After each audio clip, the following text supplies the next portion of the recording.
Talk Sport. With your headlines at just gone 10 a.m, I'm Nick Ellaby. Good morning. We're told beefs build relationships, and they're common even in winning teams. You have a beef, but the best bit is the making up bit, isn't it? Of course. That's the bit that then now you're even more together. So Jude and Thomas will probably come out of this stronger.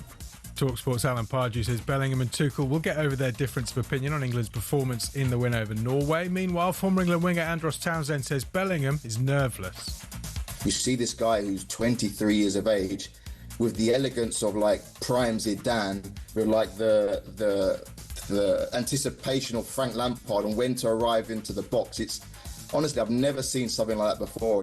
England's World Cup semi-final against Argentina is live on talkSPORT on Wednesday night. Now, UEFA call it a bad idea. The Asian Confederation warns of chaos, while CONCACAF says it will damage football's ecosystem. Just a few reactions to Gianni Infantino's plan to expand the World Cup to 64 teams by 2030. Ahead of next month's US Open tennis, Wimbledon wildcard sensation Arthur Ferry's told talkSPORT he's prepared for all this extra attention. Yeah, I'm a little used to it. Now it's probably going to ramp up, but I'm ready for it. And yeah, as I said, just try and focus on the game as well when I can, and not get too distracted by the rest. Ferry's up to 36 in the world following his incredible run to the Wimbledon semi-final. And after Brendan McCullum sacking as England Test coach, two-time Ashes winner Steve Harmison's told us the team needs a bit of coaching and tactical direction. And an environment which I think would suit someone like Richard Dawson, along with someone like Jonathan Trott, who he works closely with. So they're the two, I think, if England can't get Andy Flower, then I think they should look at someone like Richard Dawson. He's been head coach at Glamorgan. There's more on this on talkSPORT's Cricket YouTube. Talk Sport News. There are warnings parts of the UK at risk of exceptional wildfires as record-breaking heat waves continue, and tributes for the Jurassic Park actor Sam Neill, who's died at the age of 78. Sangeeta has more at past.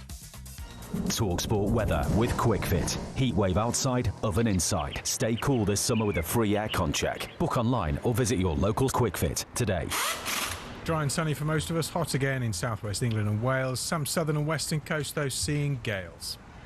Ready to get that winning feeling with talkSPORT Win. This summer, talkSPORT is bringing you live and official coverage of every game of the FIFA World Cup 2026. And to celebrate, we're giving away £26,000 guaranteed. Go to win.talksport.com to enter now, and you could win 26 grand in your hand, tax-free. Enter now, and you could be the next to get that winning feeling, courtesy of talkSPORT Win. Find out how to enter now at win.talksport.com.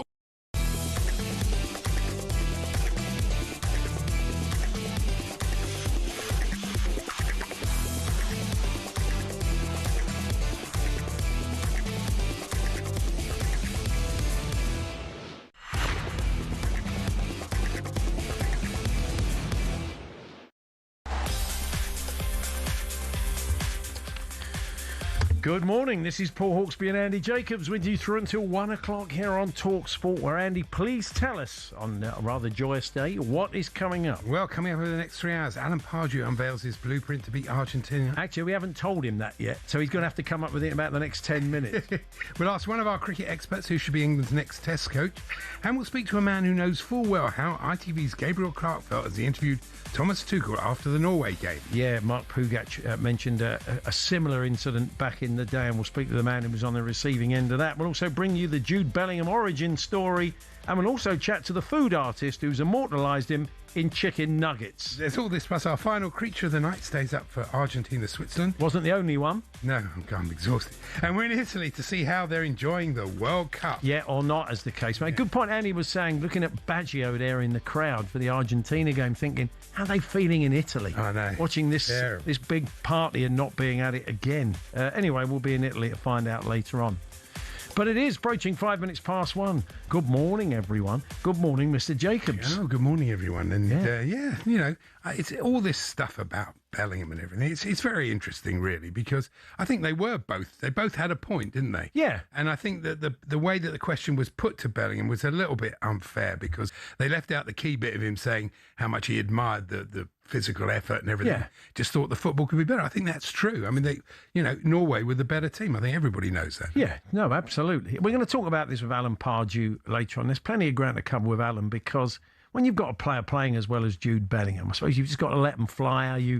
How you manage them. He avoided the yellow card. He didn't get involved in everything thanks to his old mum, which was very good. And Argentina are beatable. If you watched them again the other night, they weren't great. Switzerland had them rocking at 1-1. Yeah, very lucky to get the Imbolo sending. Oh, it was a sending. Oh, yeah, it was. He was an idiot. Yeah. I mean... But they were on top at that point. They were lucky against Egypt. They weren't great against Cape Verde. No, they're beatable. But what they have is incredible belief, self-belief. That's the thing. And they've got players who can dig them out of a hole, as Julian Alvarez showed the other day. They've always got someone who can turn on a bit of magic. But it's fascinating. I mean, Messi has played a lot of football against English players in the Champions League, but the fact he's never played England is quite interesting. He'll be up for it. You know, they're very up for it. There's no question about it. They're really looking forward to it. I'm looking forward to it.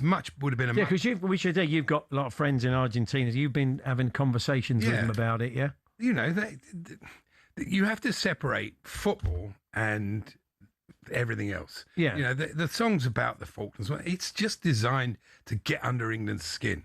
When you go to Argentina, that's not how they feel about England. That's You've not. been there. Yeah, that's not what I felt. There's no anti-English feeling. There isn't. So you know, a great shot of Victoria Beckham, wasn't there? You've seen that when we scored. Is that real? Do you know? Because when you saw shots of her celebrating goals on TV, you saw her kind of giving him a hug when they AI'd that. I think someone's AI'd it for an agenda. Really? Yeah. Can you believe what you see? She seems less excited than in the Lee moment. Dixon. No, that's not true. In the moment, England score a goal. You can see she's engaged in. I think that's really disingenuous. She was looking at her phone. You do worry me with AI, Andy. You haven't quite got your head round it, have you? I don't think that's No, you do. You often say to me, "Look at this." I say, "It's AI, mate," and you say, "Is it?" I mean, I think you know. Anyway, talking of which, bit of old tech now. We're going to be having a chat with Alan Pardew in this hour. We're going to get the Jude Bellingham origin story. Everybody kind of knows a bit about his past, but our own Ian Danter is a big Birmingham City fan. And as we said, they laughed when Birmingham City sold him and they retired his shirt. Everybody laughed. Well, they're not laughing now. They're not. I think it's fair to say. So we'll talk to Dance about when he first became aware of this kid, and there's a real buzz at the club about him when he was very, very young. So anyway, Dance will join us. Yes, the man who immortalised him in Chicken Nuggets, food artist, will also be joining us for a chat. But yeah, anyway, Andy, during the World Cup, those first 10 days, you gave me a little gift courtesy of Jeff Bezos. I did, yeah. Every day. Now, I've got a present for you today. Let me tell you the background to it. My old mum was 95 at the weekend. Tremendous. Oh, bit of music. Oh, yeah, Andy Jacobs' World Attack. It's Paul Hawksbee's World Attack. So my old mum was 95 at the weekend, so we took her out for a drink yesterday to celebrate. And on the way back, we passed a local branch of Cancer Research UK, the charity shop. And in the window... No, not the plumbers. In the window, there was an item. Yeah. And I thought that was very serendipitous in light of everything that's going on. So I took... for £5, and it's not going in the pocket of Bezos, who doesn't need it. It's going to the good people at Cancer Research. That's very good. Yeah. I bought you an item. Oh, good. Now, there is a bit of a technology involved because you need to plug it into a kind of USB connector. I think even you can manage that. I think I can, yeah. And here it is. Right, here we go. Let me take it and show it to everybody on here. Turn it on. Here we go. Look at that. Come on, England. In Look neon. at that. That's Come on, England. A little neon sign, Blimey, friend. that's well worth £5. Look at that. £5 of anybody's money going to a good cause. It doesn't show on the screen, but England is in England's red. in red. Yeah, you're slightly losing that on the screen, and that is in neon. So I've got that boxed up for you, Andy. What a beautiful present. You like that? And you'll be able to put that on your... Yeah, it doesn't look a lot different on screen, on or off. It doesn't flash on and off. No, well, I mean, that would have been an extra quid or something. Maybe it does, but... I could turn it on and off all night. Yeah, that's it. There you are, Andy. Little gift. Come on, Thank England. you. That's what about that, though? great. Seeing it in a charity shop window, it just felt... What a spot. It feels like a good sign for England. very It does. good. It does feel quite I amazing. wonder why somebody would sell that at this point. I don't know. I've got no idea. I didn't keep it till either we've lost to Argentina Again, or I France. didn't go into great detail with the lady behind the counter. I just gave him a £5 and bought it. But I'll let you take that home and put it up and have it behind you during the game. Maybe it's a good omen. Maybe it'll take us all the way to the final, Andy. That chancer, Yuri Geller, has claimed that he was behind the equaliser. That chancer? Yeah. Claims he was behind the bizarre ball behaviour, the psychic spoonbender, not my word. Insisted he was the reason the ball suddenly dropped out of the sky before England scored. honestly, he really is a piece of work. Yeah, he's great, Yuri. Norway claimed it hit a wire, feeding. Well, it didn't, according to the. Did Yuri say, "I moved the wire"? Did he say, "I just slightly"? Did he do a bit of that? I have to be very careful. I won't do the voice because I don't want England to be hit by some illegal phenomenon of moving the ball. Well, yeah. Oh, yeah, like FIFA are going to take the victory away because Yuri Geller was involved. That's very harsh. We often get Yuri on. I know he was on with the boys on breakfast. He's got his own football museum in Old Jaffa. You love that, don't you? Oh, he often tell me. Did Yuri say he's an Old Jaffa? Is that he didn't say that? Did he? No, that's where he lives. That's right. Now, sad news at the weekend that Ken Bates, former Chelsea chairman, had passed away, age 94. And I mean, purely on a Chelsea level, I mean, he wasn't always the most popular character there, but he saved the club. I think people have to see beyond. Created the situation with Abramovich that led to all this. He's absolutely the architect of what's happened in the last 30 years. He gave me a job. I was there for a year. I worked at Chelsea for a year. He asked me to go along there, and he bought a magazine. He asked me to get involved in some other stuff as well. And I tell you, it was never dull. He was an incredible guy to work for. And if it hadn't been for him, and you being a bit fed up with him, you wouldn't have come. Well, I wasn't fed up with him. I never had any problems. Not with him. I never had any problems with the old man. There was something. You wouldn't have come and worked with me on fantasy. Oh no, yeah. What about that? I left to come and do. Never have got this show. Yeah, that's what. Yeah, that's probably people are thinking. Oh, blimey, why didn't you stay at Chelsea? But some of the things we used to. Myself and he was a great character. My colleague Chris Manson, who was the sort of director of merchandising there at the time, he would. I think he just sometimes he'd be in his office, he'd be a bit bored. And he'd come through, he'd say, "Chris Paul, come on, get your coats on, we're going for lunch." And then we'd just go off and have lunch in one of the Chelsea restaurants. And he would just hold court and he'd be telling, "What do you think of this? What do you think of that?" Well, sort of picking your brains, on stuff. And he had this thing, and he used to do it to us, but he'd do it to anybody. He'd have the sort of big chief execs come in, all these highfalutin business people. And they'd be talking about what they wanted to do and how they would do this. And he would just start, I know what he was going to do, he'd start writing and he'd write KISS on a piece of paper. And then he'd put it in front of them, the word kiss. And then they'd say, "What's that?" He'd say, "Keep it simple, stupid." And and when he took against someone, which I saw him do, he took me at lunch once with this guy. And when he thought the bloke was trying to bamboozle him and being a bit Billy Big Time, he properly levelled. I mean, but in a very clever, cutting way. Oh, yeah. But, it was never dull working for him, and he had a lot of great qualities. I'd come in the morning. I didn't get in late. I'd get about 8:30 or earlier than that. And he'd already come in and opened all my mail and written on it, "No, tell him to off. This isn't happening. Come and see me about this, maybe." So, but I say to him, "Well, go home then, boss. I mean, what's the point? You've done it all for me." But, I was really sad. I knew... I used to work with Susanna. She used to write for 90 Minutes, and that's kind of how I met the old man, really. But I've condolences to her and to his family, because he was a complete one-off. He had his faults. I think people will tell you that. But there's a lot of appreciation from the Chelsea fans. Although one bloke said, "Will there be a minute's silence?" I thought, well, not really. They're not going to be not at a FIFA World Cup. No, there will be. I think at the start of the season, Chelsea will mark it. Yeah, I remember once he was called something like a fat old chairman by somebody in the press or whatever, and he appeared in the programme in his boxers, pair of white boxers. Oh yeah, I remember that. And at that time he must have been about 65. But complete one-off. And I was, and he used to. I told you, he'd have a couple of bottles of wine of a Sunday evening, and he'd phone up my house, because you were never off with him. That was the other thing. That's not ideal. And if my wife picked up the phone, he'd say, "Oh, hello, Mrs. Hawksbee, it's Enfield Council here, just about the flyover, the compulsory purchase agreement. And she'd say, "Oh, hang on, Ken, I'll go and get So, it was never dull. No. It's Paul Hawksbee and Andy Jacobs here on talkSPORT. We're going to be building up to the big game, of course, on Wednesday night live on talkSPORT. Alan Pardew is going to join us. We will ask for his blueprint to beat Argentina, to which he's probably saying, "Well, if I had one of those, I'd be the England manager." But anyway, we'll talk to Alan about that. Having great players and managing them when they're in their pomp. And, rowing, falling out with players. I mean, it's not even a fallout. It's a non-story, really, but it is a story. So we discuss it. Somebody who has immortalised the man of the moment, Jude Bellingham, in chicken nuggets. We're going to be chatting about that. To get in touch this afternoon on anything at all. 0371 722 3344, talksport.com. Text to 81089, tweet to TSH and J. We're here with our very good friends at Selco Builders Warehouse. Here's where the trade go.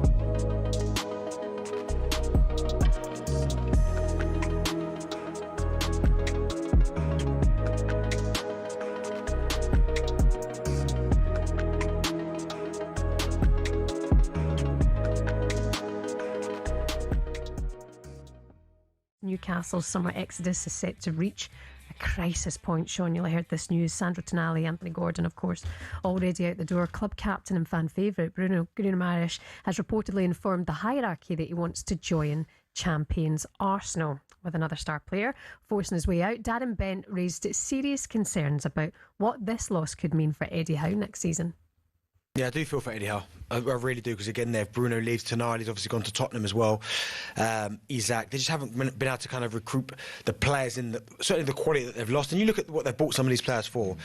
Isaac, was it 60 million? They're selling for 120. Like tonight, they bought him for a fee. They're selling for more. So clearly, he's improving these players. But at some point, I think if Newcastle do want to go to the next level, they've got. I know it's hard with the PSR and the financial fair play, but if they do want to go to the next level and then stay there, they've got to find a way of holding on to some of these players. Oh, look at Darren and his floral number. Watching on the smart TV, I like that. Sure. Do you have sympathy for Eddie Howe in this situation? The latest is that Bruno has agreed personal terms with Arsenal, but Newcastle's stance is that he remains not for sale.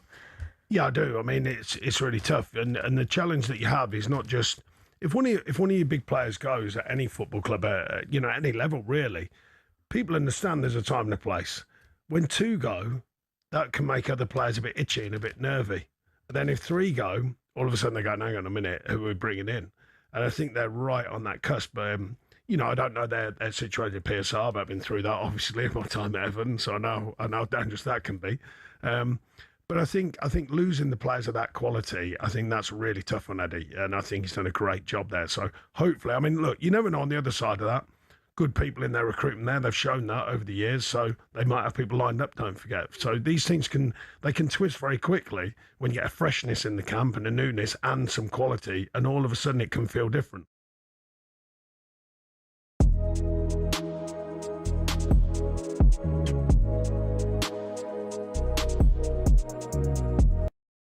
Hello, I'm Matt Forden from talkSPORT. This is How to Win the World Cup. This is the best squad I think England have ever had.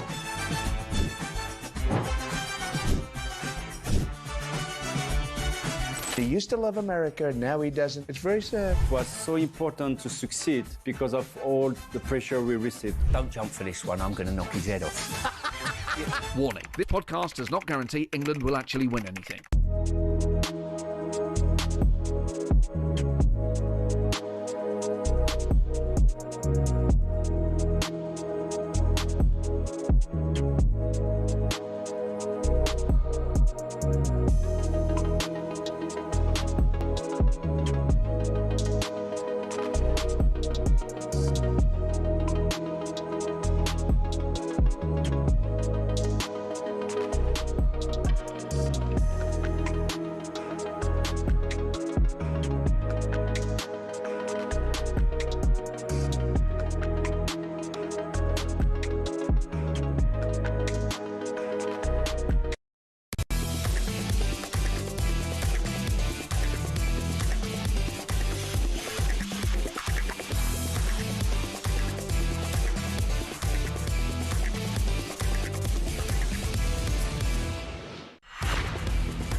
Duracell's Extra Mile on talkSPORT. Different, better, unstoppable. Yes, time now for Duracell's Extra Mile, where we're going to pick players who we think went the extra mile, those players that bring a game-changing performance and unstoppable power Wonder who we might go for. Oh, it's a tricky one. It's a tricky one. One of the Swiss players, possibly not. Anyway, we'll come on to that with Alan Pardew shortly. But Thomas Tuchel and Jude Bellingham both spoke to ITV's Gabriel Clark after the win over Norway on Saturday. And we'll bring you little snippets of both interviews. I'm sure you've heard them, but if you haven't... We made life very, very difficult for ourselves today. The result is fantastic. We're in the last four. It's amazing, but not happy with the performance. In what sense? In every sense. Again, the commitment is there, but we made life very, very difficult. Again, the commitment is there, but we made life very, very difficult for us in the way we played, how we played. Sloppy, a lot of technical mistakes, not fast enough, not repetitive enough. We were lucky today. Was that the occasion, getting to the players? I don't know, it's mentality thing? No, nothing. Oh, it's no mentality. Well, if you're not happy with the players. This is pure mentality. How can you ask about mentality now? This is pure mentality. We need to play better. The manager's actually not very happy. He said he was disappointed with the performance. There could have been more in many different ways. Well, whatever. Yeah, I think he obviously believes there could be more from the team. Yeah, it's difficult out there. It's difficult. It's a tough shift. All the players are putting a very tough shift. So my thoughts and appreciation goes to the players who's out there who put in a great shift yet again. A rift has been talked about. I don't see that. I'm sure Alan Pardew doesn't. We'll chat to Alan in a moment. Later on, we're going to be chatting to Graham Stewart, who did an infamous interview back in the day with Sir Alex Ferguson that Mark Pugac referred to after those interviews went out. But Graham will tell us what it was like to be in Gabriel Clark's shoes the other day. But Alan Pardew joins us. Hi, Al. Morning, fellas. How you doing? Good. Thanks. This story, I mean, I don't think Jude Bellingham will give it a second thought. I don't think Thomas Tuchel will. I think I'm sure he'd be delighted that he stood up for his teammates in the moment. And if Gabriel had just said, he wasn't happy with the performance, not in terms of effort, but maybe in terms of quality, then he would have been a fairer question. Yeah, I mean, he just missed that little bit out, and that's why Jude Bellingham went down the road he went down. But it's not a big deal, this, is it? Well, firstly, let's go back to the interviews. I think it is quite important to put it into some sort of context. Firstly, it was messy, the first interview with Thomas from Gabriel, and he was obviously just trying to get across the point. Like all coaches, the technical side of it, we could have been so much better, which was true. Yeah. And when he was talking about repetitive stuff, he was talking about, constant attacks where we was sort of having sporadic attacks and not building on it. So that was all fine, I thought. But the wording to Jude, I think you guys have just hit it, the nail on the head there. That's exactly right. The wording was confrontational a little bit, sort of more or less saying the manager's criticised you when he hadn't. He hadn't criticised the mentality or the effort or anything like that. And Jude's reaction was what I would expect any player with his blood, boiling under the heat that they were under to come and say, well, hold on a minute. I wasn't too bad. And, from where I was sitting, we've won the game and it was all good. So that's how I see the whole scenario. If you're asking me how would that be affect the dressing room and how would you approach it? If I was Thomas, I'd have just creeped over to Jude at breakfast or something and said, Jude, that just got all lost, mate. Don't worry about it. I hope you don't read social media. You don't need to. You've been brilliant, blah, blah, blah. And I think that's really where it ends. But as you say, in the kind of media world that we live in and the constant podcasts and everything else that goes on, this is a story. So you can't ignore it. It's there. It's very interesting because Andy's friend, Pablo in Buenos Aires, sent you a message saying, what's all this about this big argument? It gives them something. Between Bellingham. So the Argentinian papers will be full of Bellingham falls out with manager. This, it's going to be a big deal. You must have been there a million times when you've not been happy with a performance and you've got to go straight out. And you've probably not had a chance to talk to the players about it yet. And you're fuming and you just want to get in there and have a word with them, but you're having to do your media stuff. It can't be easy. No, it's not easy. And, when you've lost the game, you kind of go into a mode of, being very clinical about what you're going to say. But actually, you're more vulnerable when you win because your confidence is high. You kind of, and you say stuff like, oh, we didn't really deserve to win today. This was no good. That was no good. So you go down a path where you think you're protected by the win, if that makes sense. But, you're actually digging some holes there. And I've done that many times and upset the dressing room a little bit with an overreaction about the performance. And the only way you can, as I say, kind of get your feelings back on track with the players is just say, look, okay, guys, in a team meeting, for example, look, maybe I overreacted after the game. You know, I didn't really kind of mean it like that. You were brilliant, blah, blah, blah. So, but you have to address it because, as you say, like the Argentine, the media running with this story, of course they're going to, Europe will run with this story. It will be the story before the game. So, as I say, it's not something that you can ignore. But it's typical sort of British behaviour, isn't it? Where we kind of love to kick ourselves when we're winning and, give ourselves a tough time. It's true. I was thinking about you, Alan, during the game. When you watch a match, do you watch it as a manager, England especially, as a manager or as an ex-player or just like a fan? Can you divorce the two? I mean, I'm quite interested to see how you are when you actually watch the game. Yeah, I think that's a good point. I don't like watching it in public, of course, unless I'm getting paid a great deal of money. But that always helps. But if I'm not, then I want to be on my own and I want to focus. And because of when you become a coach and a manager, you've got a different mindset to when you're a player. So you're kind of analysing all the moments in the game and what's going on tactically and et cetera, et cetera. And so that's how I watch the game. I watch it as a manager. I'm looking for themes. I'm looking for not so much like a player having a poor performance, that's pretty evident to everybody. I'm looking at why we're not kind of tighter, why we're not kind of building on situations. And one thing that I thought was really weird about that game was the first goal we scored when it hits the cable. That I had in the TV coverage that didn't show up to me at all. I didn't notice that at all until after the game. That was quite bizarre. Well, they're claiming it didn't, of course, FIFA. It's Yuri Geller, it was. He's claiming it. It was Yuri Geller's claimed it. Oh, don't start me on Yuri Geller, because he claimed when I got promoted at Reading that it was all down to him. So, me and him have fallen out before. Fantastic. Got a bit of previous with Yuri Geller. Yeah, I have. Yeah, I have. Oh, dear. Let's talk about Alan's house keys. He couldn't get in. Yeah. when you've got a player playing as well as Jude Bellingham, like that sort of school captain, I mean, it must be a dream. You must have had players in the past you think just kind of wind them up and send them out there. I mean, he's just playing so sensationally well and getting us out of holes, isn't he? He is. I remember at Newcastle in particular, Czech Tiote was just bless his heart because he's gone now from us, but he was having a season where literally he was unbelievable. No one could compete with him. A bit like how Bellingham is now in such a zone. And I think as a manager, you're kind of thinking, I don't want to disturb him. I don't want to knock him out of this mode. So you're very kind of kid gloves, almost like the old piano gloves on, sort of just pushing him out there, as you say, not saying too much to him, not giving him too much information, not overloading him, just letting him go and be himself. And I think that's where Bellingham is. I mean, when you look at Argentina, Messi gets them out of situations with some incredible talent where he just spins and turns out and switches play or something. And Bellingham's doing it for us.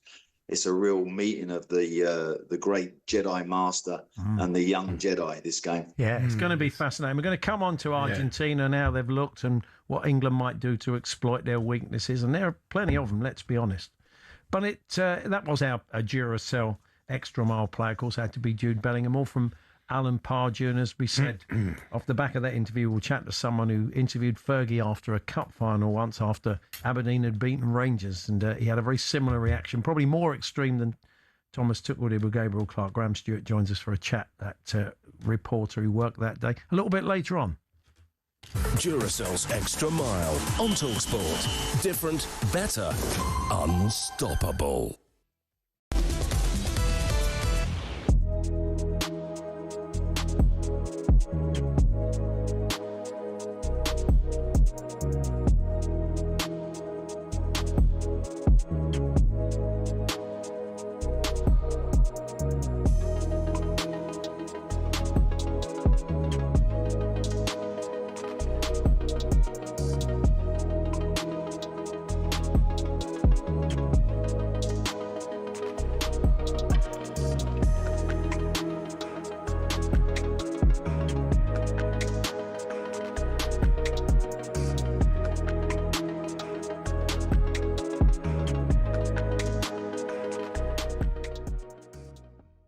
I mean, as recently as 2024, Bruno told us all. He told everybody who cared to listen what he wanted to achieve at Newcastle.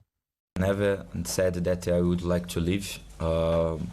Since I signed for the club, I always said I want to put my name in the club history, and nothing changed. Nothing changed for me.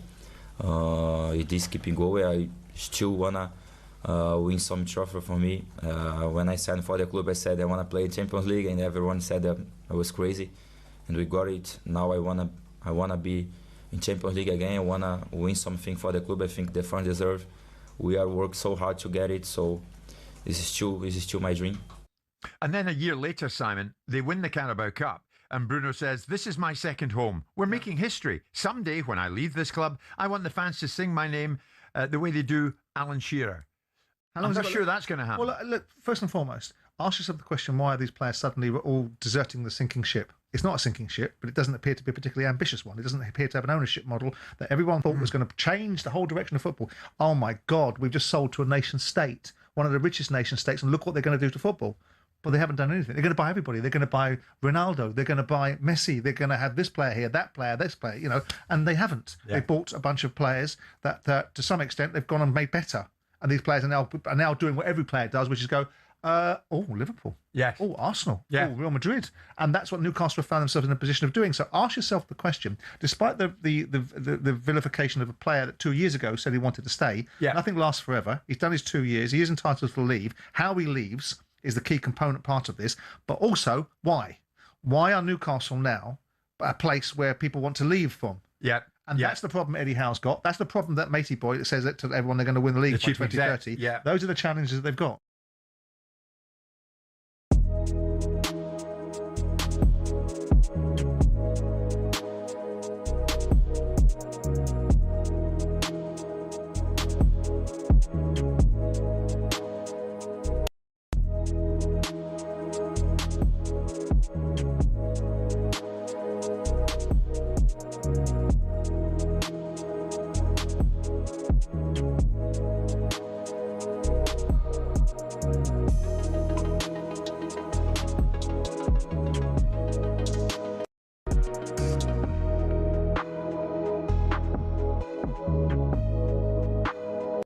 Protagonists of the match so far. Materazzi committed the foul for the penalty, which Zidane scored after 7 minutes. Then 12 minutes later, Materazzi equalised from a corner. Materazzi said in a 2020 interview he was asked at half-time to man-mark Zidane. So they'd been literally rubbing each other up the wrong way for more than an hour before the tension boiled over in extra time. Some reports suggested Materazzi had insulted Zidane's mother, but he successfully refuted that in a libel case 2 years later. According to the Italian, Zidane started it with a little insult, saying, "I'll give you my shirt later." Then he responded by saying, "I'd rather have your sister than your shirt." And Zidane switched. In 2022, he said, "I'm not at all proud of what I did, but it's part of my past." But would he apologise? To his teammates and fans, yes. But to Materazzi? I'd rather die. Non, je ne regrette rien.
Forever indelibly associated with England's World Cup history. Enrique to Maradona. Different class. Different class! Wait a minute, he's taking another card out for Beckham. It's a red card for David Beckham. Oh, got an added layer to it. Coming in the shot, Messi! It is in! It is 2-2! It is Messi! 39 years of age.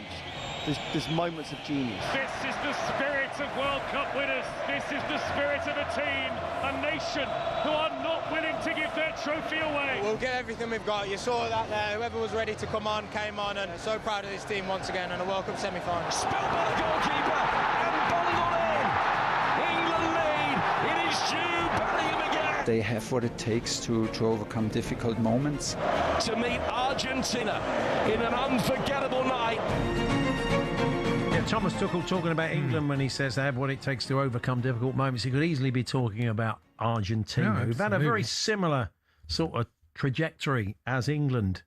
Little pockets of some great football and good moments, but not really at their best. Maybe that's still to come. We hope not. We hope England's is. Alan Pardew's with us. Yeah, there are similarities, Al, aren't there? Because Argentina have not been... normally we go into a game like this with real trepidation, but I think we've all watched them. We've seen how close they've come to going out against inferior opposition in many cases, and we think we can get at them. I think in the last World Cup, they really built nicely, didn't they? They sort of was building to a crescendo, which they produced that performance in the final, which won them it. So they are a team that do that. I just feel that you're right. I don't think this is quite as strong as they were 4 years ago. I think they're definitely beatable. I mean, what concerns me, there's a couple of things I think are real positive for us. One, I think at set plays, we're going to cause them a lot of trouble.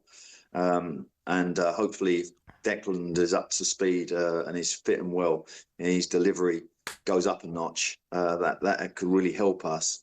But I just got a horrible feeling that penalties haven't raised their ugly head yet, and they're due. And that is where I think jeopardy might be, hopefully, with us. I'll tell you what will suit England. It's indoors at Atlanta. The conditions were a big factor on Saturday night. Yeah, they did look physically and mentally shot England at one point. Even Haaland at the end, he looked cooked when they took him off. I mean, it was unpleasant. Whereas here, we will be able to play our normal game, and I think that's good. So will they, of course. But I think, that favours England. I think that's absolutely right. I mean, the problem you have when you're playing in that sort of heat is you're not thinking straight. You're boiling. Your head's on fire.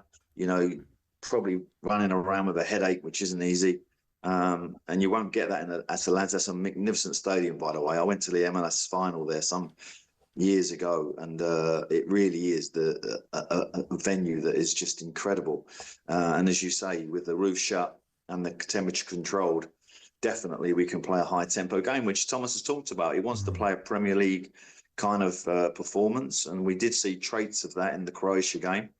If we produce anything like that in that period just after half time against Croatia, we could definitely beat Argentina with a bit to spare. There were real Italian 90 parallels as well, Alan. England weren't great up until the semi-final, and they suddenly put in this incredible performance. It was one of the best England performances I think I've ever seen.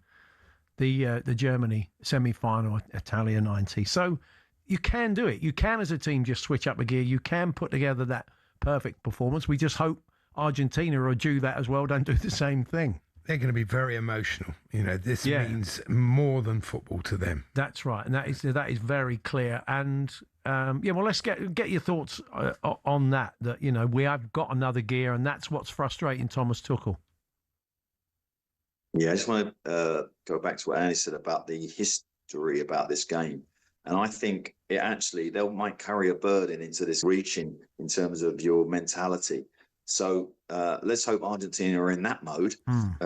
We don't really carry as much kind of feeling, I don't think, of what's been going on between the two countries, particularly over the Falklands. No. So I think we are a little bit freer for it. We've obviously had the sending off, and we've won the penalty, and all the history of Maradona and everything. I mean, it's a really unbelievable game historically. And I think I looked it up the other day. We're head to head. We're exactly even. Even. So whoever wins this will, be leading in the head to head too. Just to go back to the Norway game, and when we equalised, there was a shot of the Norwegian coach. he was so angry, he grabbed a bottle of water and he flung it back at the dugout and it hit one of the coaching staff on the ankle. And I was thinking... He didn't go down, though, did he? He stayed on his feet. Did anything like that ever happen to you? Did you used to like a lot? Were you good at kicking the water bottles? How did you do a bit of that? 100%. Yeah, I was very dangerous. My staff knew just keep well away. I actually kicked one at West Ham, a water bottle, and it hit the opposition manager. Oh no! I can't remember who it was at the time, but luckily he didn't come and thump me.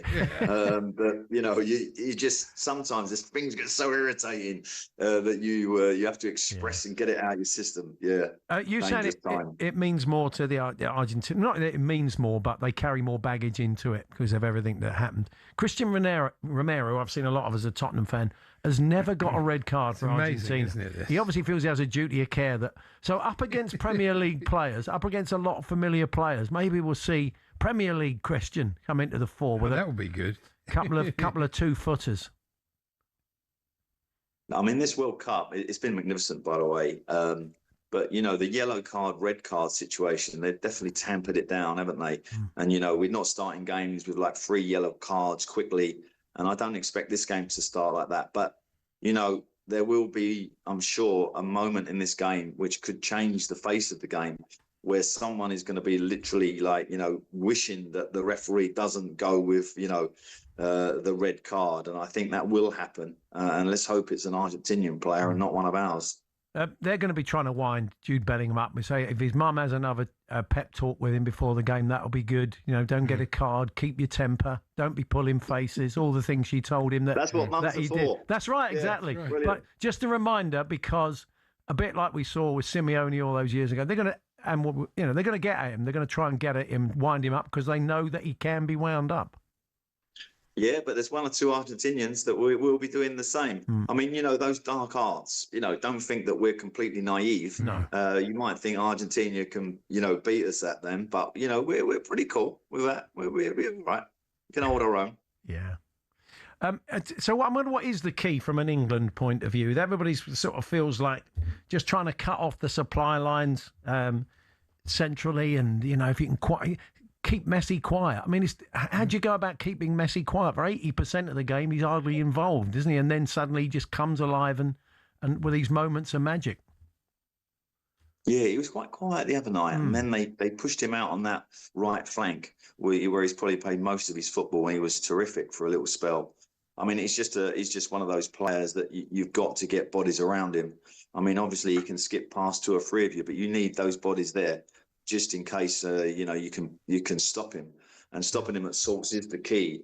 And I think us keeping possession, which we've not done really well, if I'm honest, I think is going to be very, very important. We can't keep turning the ball over.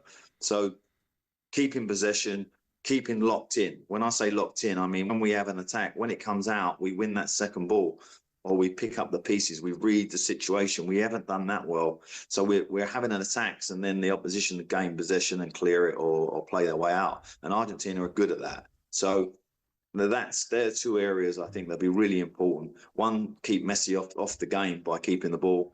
And secondly, to have bodies in and around him. And, but we've had history with this before. We tried to do that with Maradona. Terry Fenwick missed a tackle. Butcher missed a tackle twice. Last week. And he said they've never really replaced Angel Di Maria. And so what Messi has been doing is he knows they need someone in that role because they're not great from those positions. So he's been drifting wide for a lot of these games. So I'm sure we'll catch up with Tim before the game and get his take on it a little bit later on. But 03717223344, talksport.com, text 81089, tweet to TSH and J. Maybe a little sidebar today. I was able to play a game I hadn't played for ages since he left Spurs, with the Harry Kane free kick game. Oh, yeah. We used to play, our little group, we'd play Harry into the wall or over the bar. Yeah. And what do you reckon? I'm going into the wall. What about you, over the bar? The fact he stands over a free kick how can a bloke be so good at penalties and so good at striking the ball, but be utterly terrible at free kicks? Just before he left, he scored. Actually, even wasn't direct from a free kick. It was played to him, but it was a very good goal. But he stinks the place out with free kicks. So it was nice to be able to play the Harry Kane free kick game when he lined one up the other day. And I actually went over the bar because I didn't think he'd get it. So I got my point, which was good. That's good. There's any little games you... but at that point, did you notice the referee's foam he sprayed so much foam. It was like a The ball was sitting on the like foam. a rugby team. Like It was. How thick is his foam? Don't answer that. But do It was very thick. do get in touch to tell us about those little games maybe you play around players at your club. This one's coming from one of the listeners. Paul, I'm the manager of the cancer research shop. My assistant Doris accidentally sold my Come On England neon sign. Can I have it back, please? No, I'm sorry. Andy Jacobs is now the proud owner of the Come On England neon sign, which I picked up for him at the £5. Look at that. Marvellous. It is Paul Hawksbee and Andy Jacobs here on talkSPORT. To get in touch, 03717223344, talksport.com, text 81089, tweet TSH and J. Is there a better way to immortalise the man of the moment, Jude Bellingham, than in chicken nuggets? We'll speak to a man who's done just that. We're here with our very good friends at Selco Builders Warehouse. Check out this month's real deals at selcobw.com.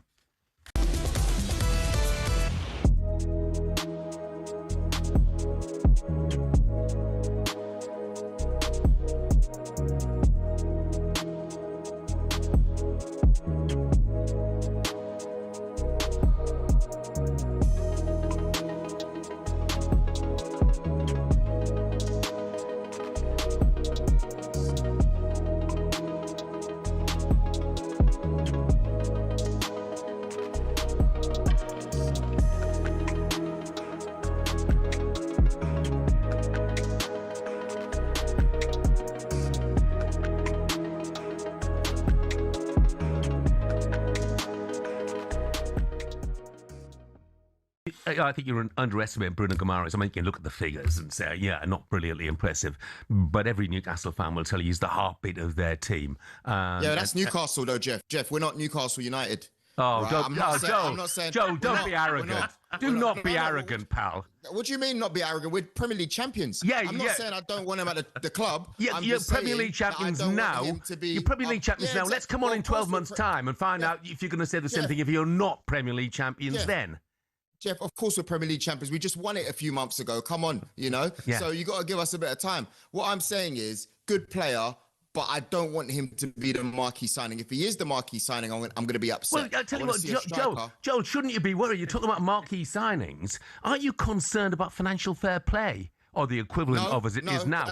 And you busting the rules. Get rid of everyone you need to get rid of to make it happen. Because if you're spending 60 mil on a player, then that means people need to go as well, right? Get rid of... We've just spoken about Norgard. If you don't like him, get rid of Trossard, him. Gabriel Jesus. We're hearing Trossard. Get rid of all of them. You know, to be fair, I do like Trossard. And if it was up to me, I'd get rid of Martinelli instead. But get rid of who you need to get rid of. Then we can start talking business. But this better not be the marquee signing. I do the marquee signing, but I agree that Arsenal need a left winger. Do you know what I mean? Don't spend 80 million on Guimaraes and then you can't afford to go and buy, like, if Barcola's available, for instance, Joel, and he's worth 100. You know, you need a top left winger, don't you, on that side? 100%. And that's what I want to see. I want to see someone... Look, the reality is if Marcus Rashford was available at a good price, I would probably go for him. As long as, you know, it doesn't unbalance the team, because he's a great player. And the reason why I sound... Hello, I'm Matt Forden from talkSPORT. This is How to Win the World Cup. This is the best squad I think England have ever had.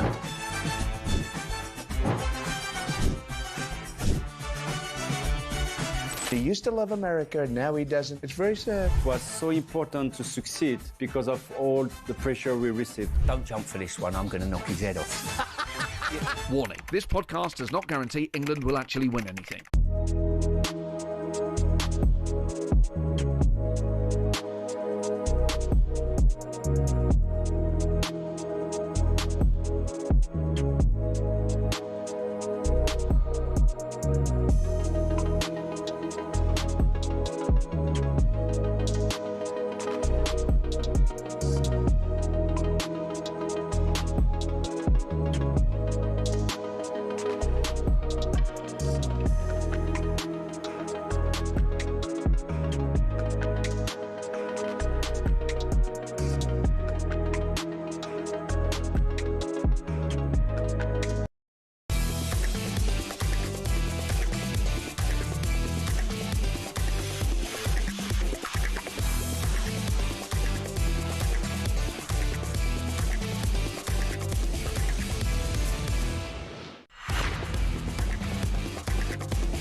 26 grand in your hand, courtesy of talkSPORT Win. Now the celebrations continue here on talkSPORT Towers after England's win against Norway. Now it's your turn to celebrate. We've got £26,000 in tax-free cash up for grabs. That's right, £26,000 in cash, completely tax-free. Is it coming home? Well, it definitely could be for you if you enter. Here's how. For your chance to win, visit talksportwin.com or text WIN to 83338. By 6 p.m. on the 20th of July 2026, text costs £2.50 plus your standard network rate. Will send your name and number by post to Comp 1, PO Box 3190, Colchester CO2 8GP, to arrive by midnight on 23rd of July 2026. 18 plus, UK residents only. For your chance to win, text WIN to 83338 now. This is a network promotion. Full T's and C's at talksportwin.com. Well read, sir. Thank you. Later on, we'll get the origin story of Jude Bellingham from Only and Dan to Birmingham City fan, taking us back into the past of when the buzz first started about this young kid at St Andrews who was going to be a star. Before that, though, how better to immortalise with Jude Bellingham than with a beautiful piece of art. And our next guest, when you often say to artists, well, I mainly work in oils or watercolour, but he tends to work in, well, he can work in Marmite, he's worked in snow, he has very different mediums to work in, and he's chosen chicken nuggets on this occasion to immortalise Jude Bellingham. Nathan Wyburn, food artist, joins us. Hi, Nathan. Hi, good morning, guys. Yeah. So how did this come about? I'm sure, you've gone through a kind of traditional, I don't know, what was your route into sort of food art and using all these different sort of mediums to create stuff? Yeah, do you know what? Honestly, I just kind of got bored of using normal things.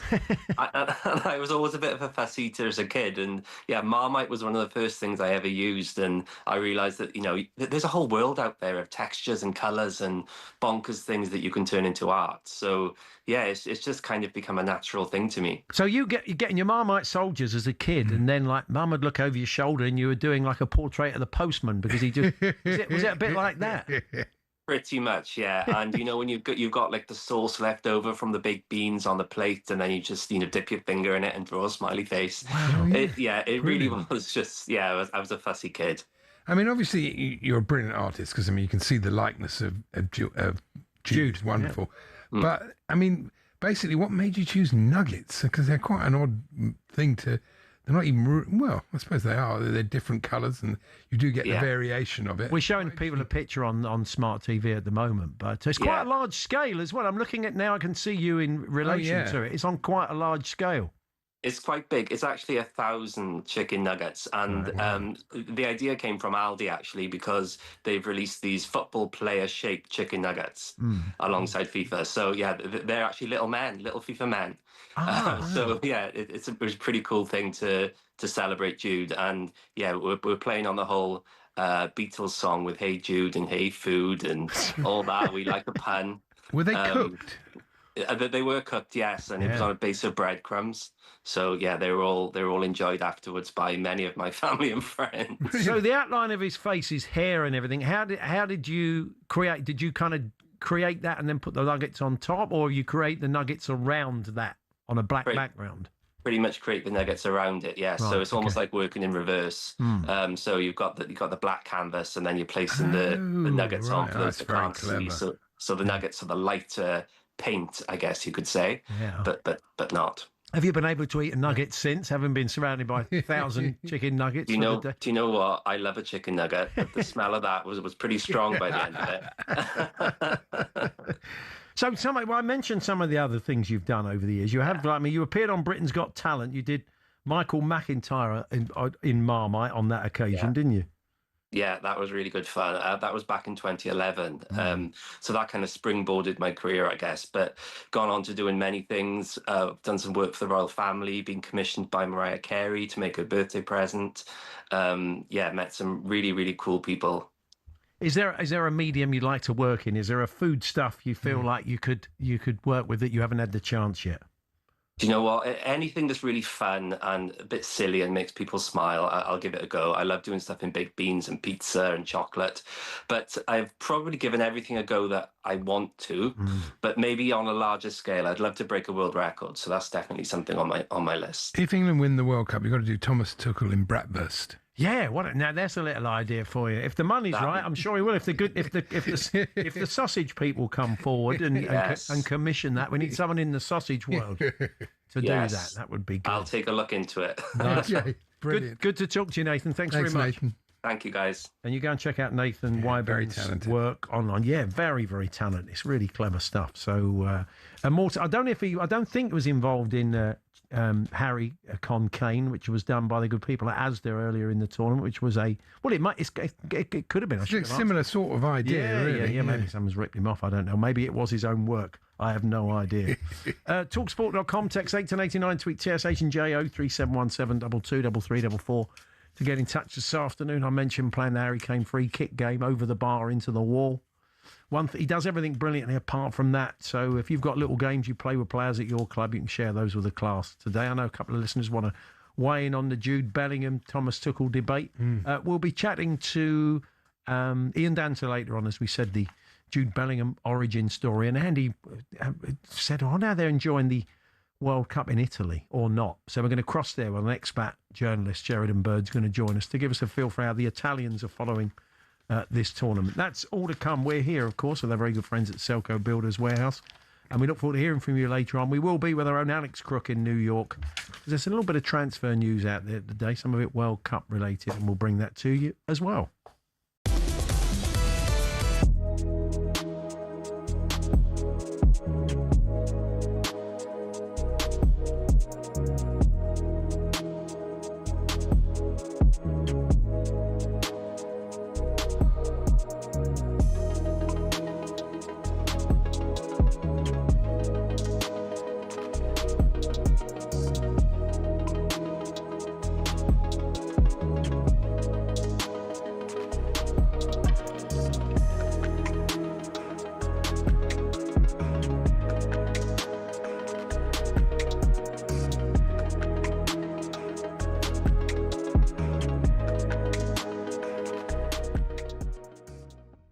Because Infantino, though, Simon, has said, yes, I got a call from Trump on Balogun. Yeah. They have allowed themselves to be boxed into a ridiculous corner, haven't they?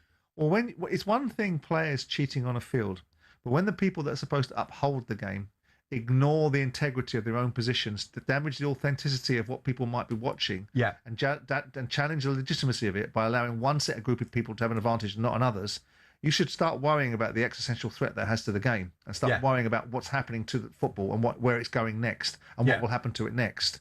Because if the Balogun situation did exist, and we never heard of a call going in from Trump to Infantino, the Kwanzaa 2-match ban would be less controversial. Would be much less controversial. It would almost come and go. But again, we've got to distill it backwards, I think. Mm-hmm. If you sit there and you say, why is there no process available to rescind a red card?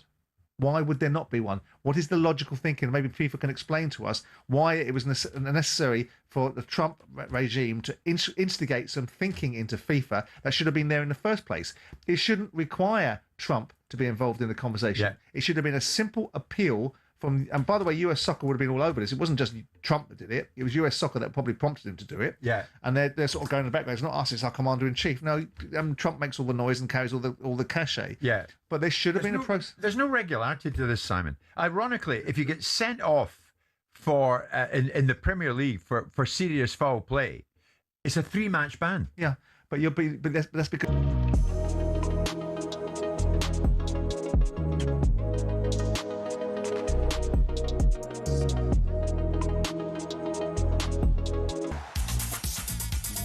We'll talk a bit of cricket as well in this hour. Brendan McCullum has gone as the coach of the Test team, and we'll be asking our own Jared Kimber who would be the next person to step in. But anyway, Nick Ellaby is here with the sports headlines. Talk Sport. Thanks, Paul. Good morning. Former England winger Andros Townsend's calling for togetherness ahead of the World Cup semi-final. Bellingham was set up a little bit by the reporter, because the reporter made it seem like Thomas Tuchel was having a go at the performance. He wasn't having a go at the performance. He was merely saying that the mentality was what won them this game. They weren't at their free-flowing best. After those post-match interviews following the win over Norway, Townsend says confected headlines about Bellingham and Tuchel being at odds is not helpful. England versus Argentina is live on talkSPORT on Wednesday night. Now, UEFA say it's a bad idea. CONCACAF are worried it'll damage football's ecosystem, and the Asian Confederation a warning of chaos. Gianni Infantino's plan to expand the World Cup to 64 teams has not gone down too well. Britain's Wimbledon wildcard Arthur Ferry's told talkSPORT his rise has not been quite as steep as Emma Raducanu's, but he's ready to deal with the spotlight. So how's it been since his semi-final? It's been good. It's been busy, that's for sure, past few days. But yeah, it's going to be nice to have a bit of time off and just relax, process everything. Yeah, it was the first time that I, caught the general public's eye. Ferry's up to 36 in the world as he looks ahead to next month's US Open. And two-time Ashes winner Steve Harmison's told us who should replace the sacked Brendan McCullum as England Test coach. Glamorgan's Richard Dawson. He is somebody who is not a big fashionable name, but I think this team needs a little bit of coaching, it needs a lot more direction, and I think in a tactical sense. Army says Jonathan Trott could come in as an assistant. The ECB has left the door open for Andy Flower to return, but they might need an interim for Pakistan's visit next month. More on talkSPORT's cricket YouTube channel. talkSPORT News. Scientists say the dry weather's putting parts of the UK at exceptional risk of heat waves this week, and Hollywood heavyweight Sam Neill's been called a gentleman after his death at 78. Sangeeta has more in half an hour. talkSPORT weather with QuickFit. This summer, treat yourself to Bridgestone Turanza All-Season 6 tyres with a 25,000 mileage guarantee. Book today at quickfit.com. Conditions apply. Dry and sunny for most of us. Hot again in southwest England and Wales. Some southern and western coasts seeing easterly winds and gales. Hello, I'm Matt Forden from talkSPORT. This is how to win the World Cup. This is the best squad I think England have ever had.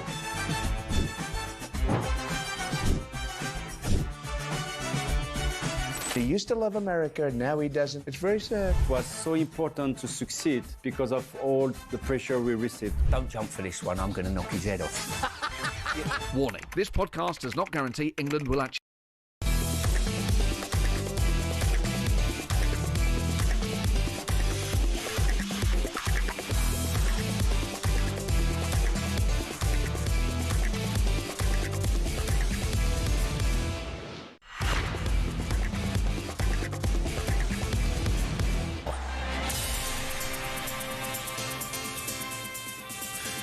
Good morning, it's Paul Hawksbee and Andy Jacobs here on talkSPORT. We're in the second hour today. Our final creature of the night who stayed up for Argentina versus Switzerland will be reporting back.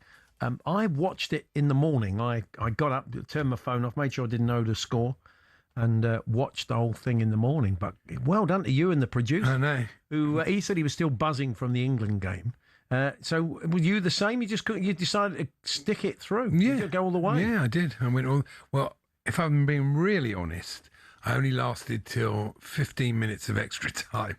I thought, oh, no. So you missed the Alvarez goal. I thought... Oh, no. I thought, I'm so tired. This is going to penalties. I'll have a look in the morning. I've got to be honest, I did start to be like I couldn't take another half an hour, so I did gave up occasionally do a little bit of spalling in the extra time because I thought this is going to pens. They're banging on the same door, it's going nowhere, and then Alvarez pops up. Thankfully, I did stop my spalling by that point and saw it kind of in real time. But I'm looking at my match notes there. Interesting. Here I've written Norwegian right back Rysin.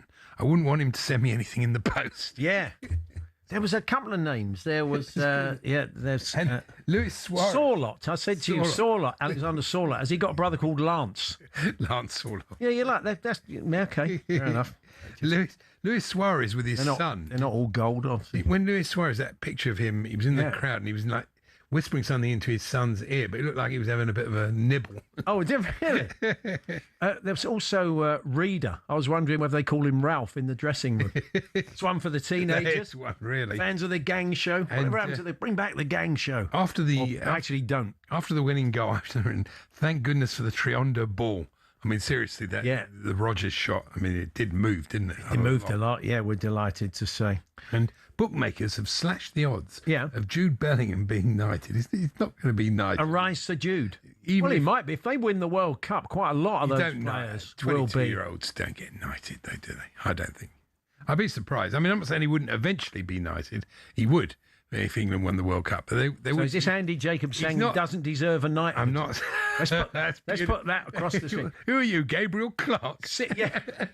Well, talking of which, let me stand the man's corner quite possibly. We've got Jason is a Chelsea fan. Hello, Jason. How are we doing? You all right? Yeah, we're good, thanks. So, I mean, you wanted to weigh in on everything that went on after the game with the interviews with Jude Bellingham and Thomas Tuchel.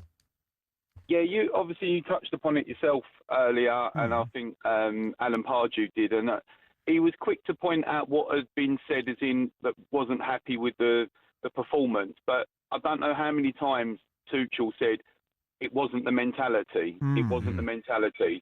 And I think if he had led with that and said, Tuchel wasn't impressed with or wasn't happy with the performance, but he did praise your mentality, then he would have got a different answer from Bellingham back. Yeah. And I think he sort of, it was said about earlier, we set ourselves up here, so we're doing well, and it's as if we want to sabotage it by trying to cause conflict with arguably what's been our best player in the tournament. Yeah, so look, you make a really good point, and I think if Gabriel Clark, we did try and track him down, but it's very early there, and he may just want to let it lie, because he would hate being the story.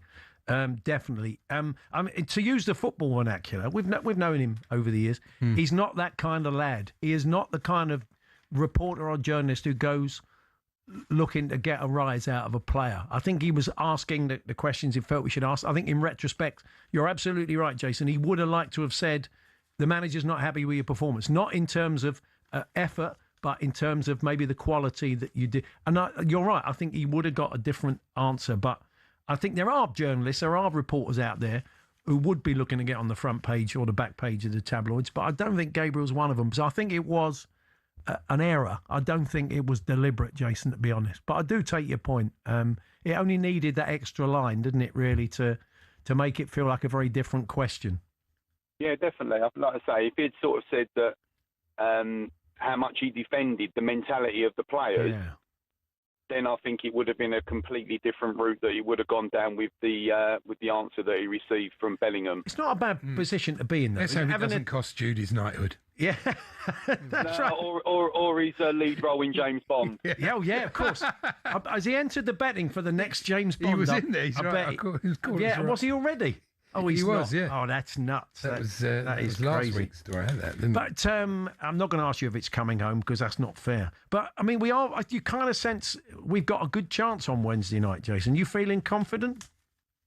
Yeah, I am, because I don't, other than potentially like that little spell against Croatia, I don't really think we've actually played that well. Obviously, Mexico was a different kind of performance, and I do think that we are due a good performance. And I actually would have preferred to have played Argentina over Switzerland, believe it or not. Oh, absolutely. Yeah, it would have been a dog with fleas at. It would have been a really attritional game. And as we showed often against Northern European sides, it just feels different. I think there's so much on this game. No, to be fair to Norway, that surprised me. They were more. Yeah, they were good. They played really well. Well, let's be honest. They deserve. They did. If they'd won, we couldn't have had any arguments, could we? So, good man, Jason. Thanks for your call. All the best.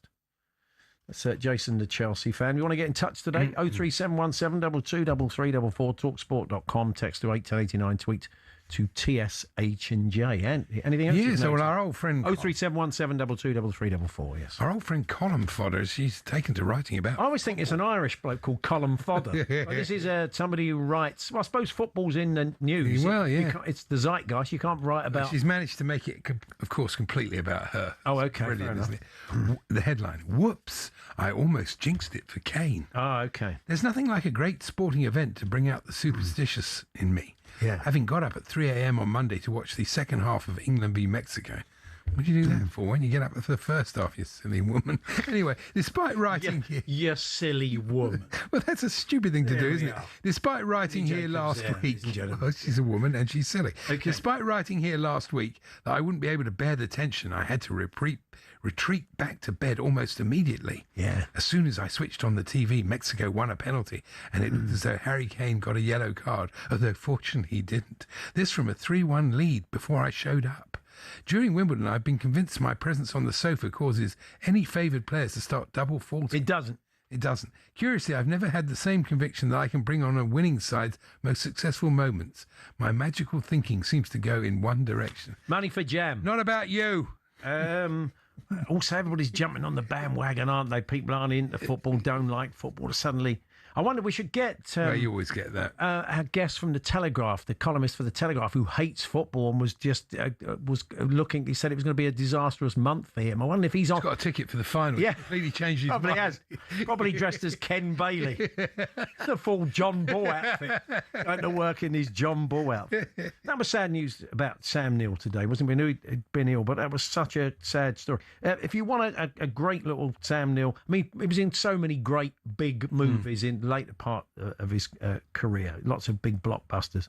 But if you fancy a nice, gentle, lovely film, it's a film called Hunt for the Wilder People. It's not particularly well known. It's a Taika Waititi quite early film, and he has a beautiful part in it. And it's my I've seen it about 10 times. My youngest Matt, as growing up, absolutely loved this film. So we it's like one of those kind of films we put on. It's a bit of a feel good, and with some brilliant performances, including him. So if you've got a couple of nights without you've got a night without some football, if you want to raise a glass to Sam Neill, you could do worse than watch Hunt for the Wilder People. I'll tell you one thing I can't stand about the coverage of all the media is the Sun mascot, Harry Maine. I can't stand Harry Maine. He drives me mad. He's such a jinx. I saw that suit in the office. He's Harry Mange. Yeah. They always use him to wind up the opposition. And we saw the three lions. We spoke to the three lions, the three England fans who wear the full lions. They're going to be pleased it's in Atlanta. They are. They live in Charlie's Village, so we got them on the other day in Oxfordshire. But they're lovely. They're a lovely family, and they cut to them about 5 or 6 times.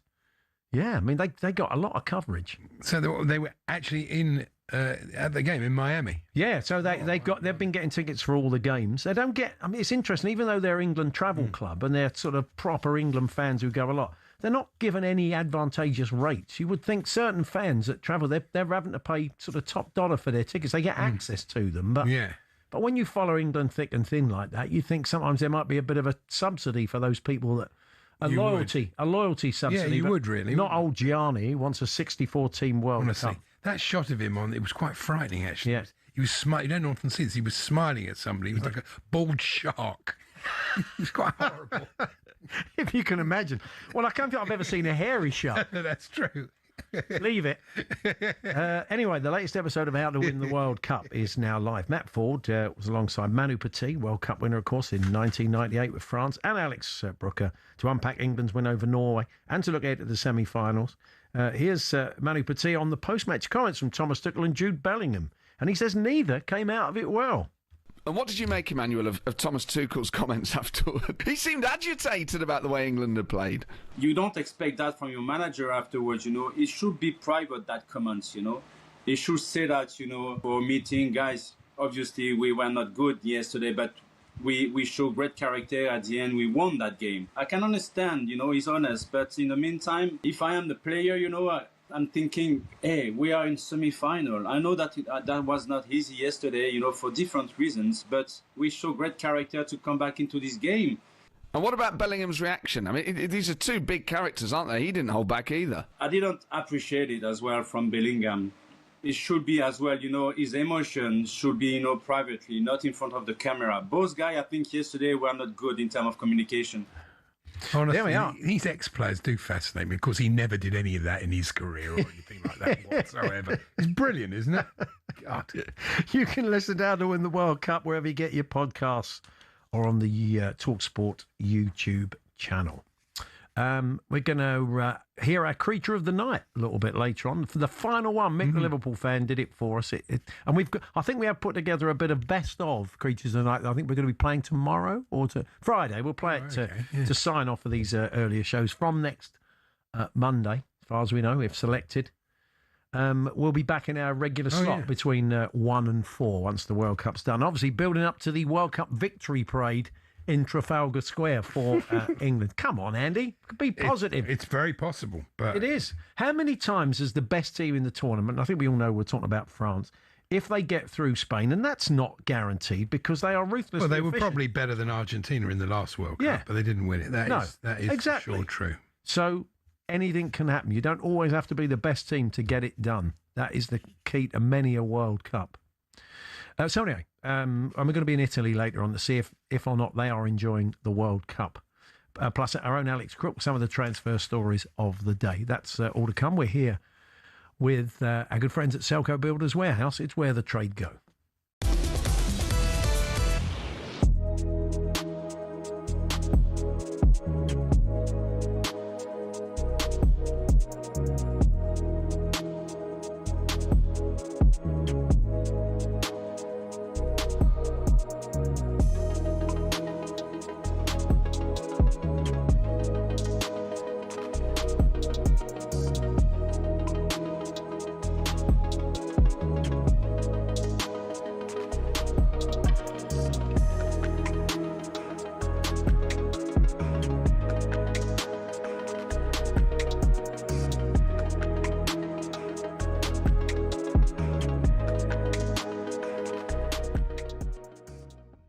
After a game, positivity, and you throw that negative comment about what a manager says, but you haven't told Bellingham everything positive that the manager said.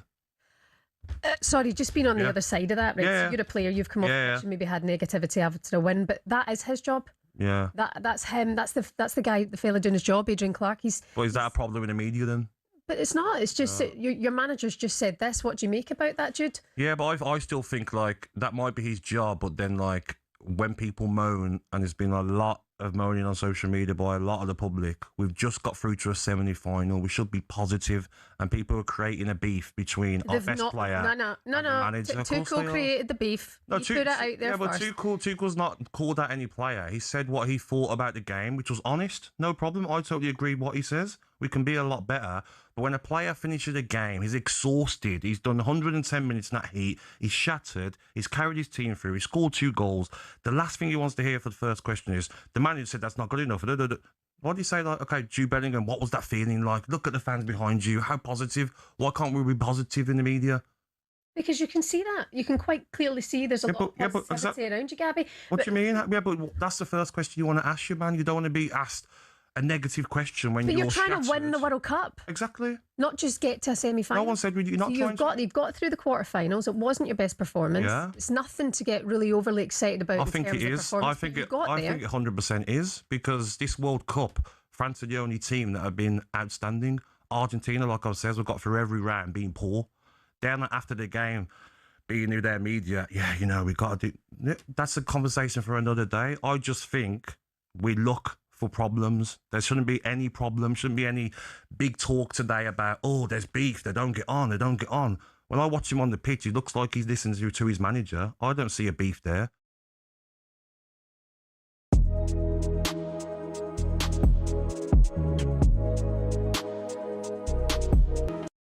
Hello, I'm Matt Forden from talkSPORT. This is How to Win the World Cup. This is the best squad I think England have ever had.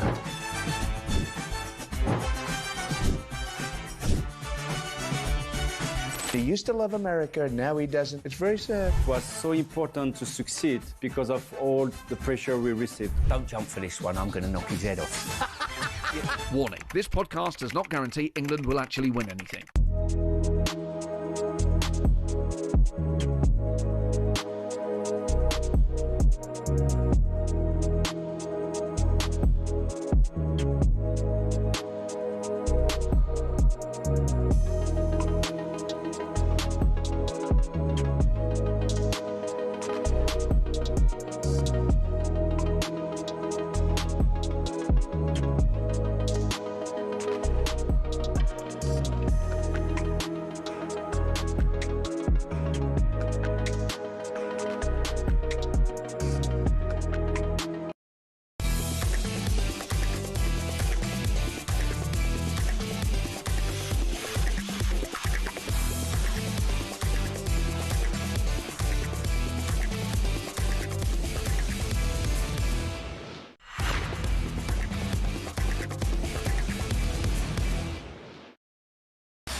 Good morning, Paul Hawksbee, Andy Jacobs here on talkSPORT. England's women are playing day 4 at Lords in their... I think England women losing is more accurate. Historical test match at Lords, the first women's test match there.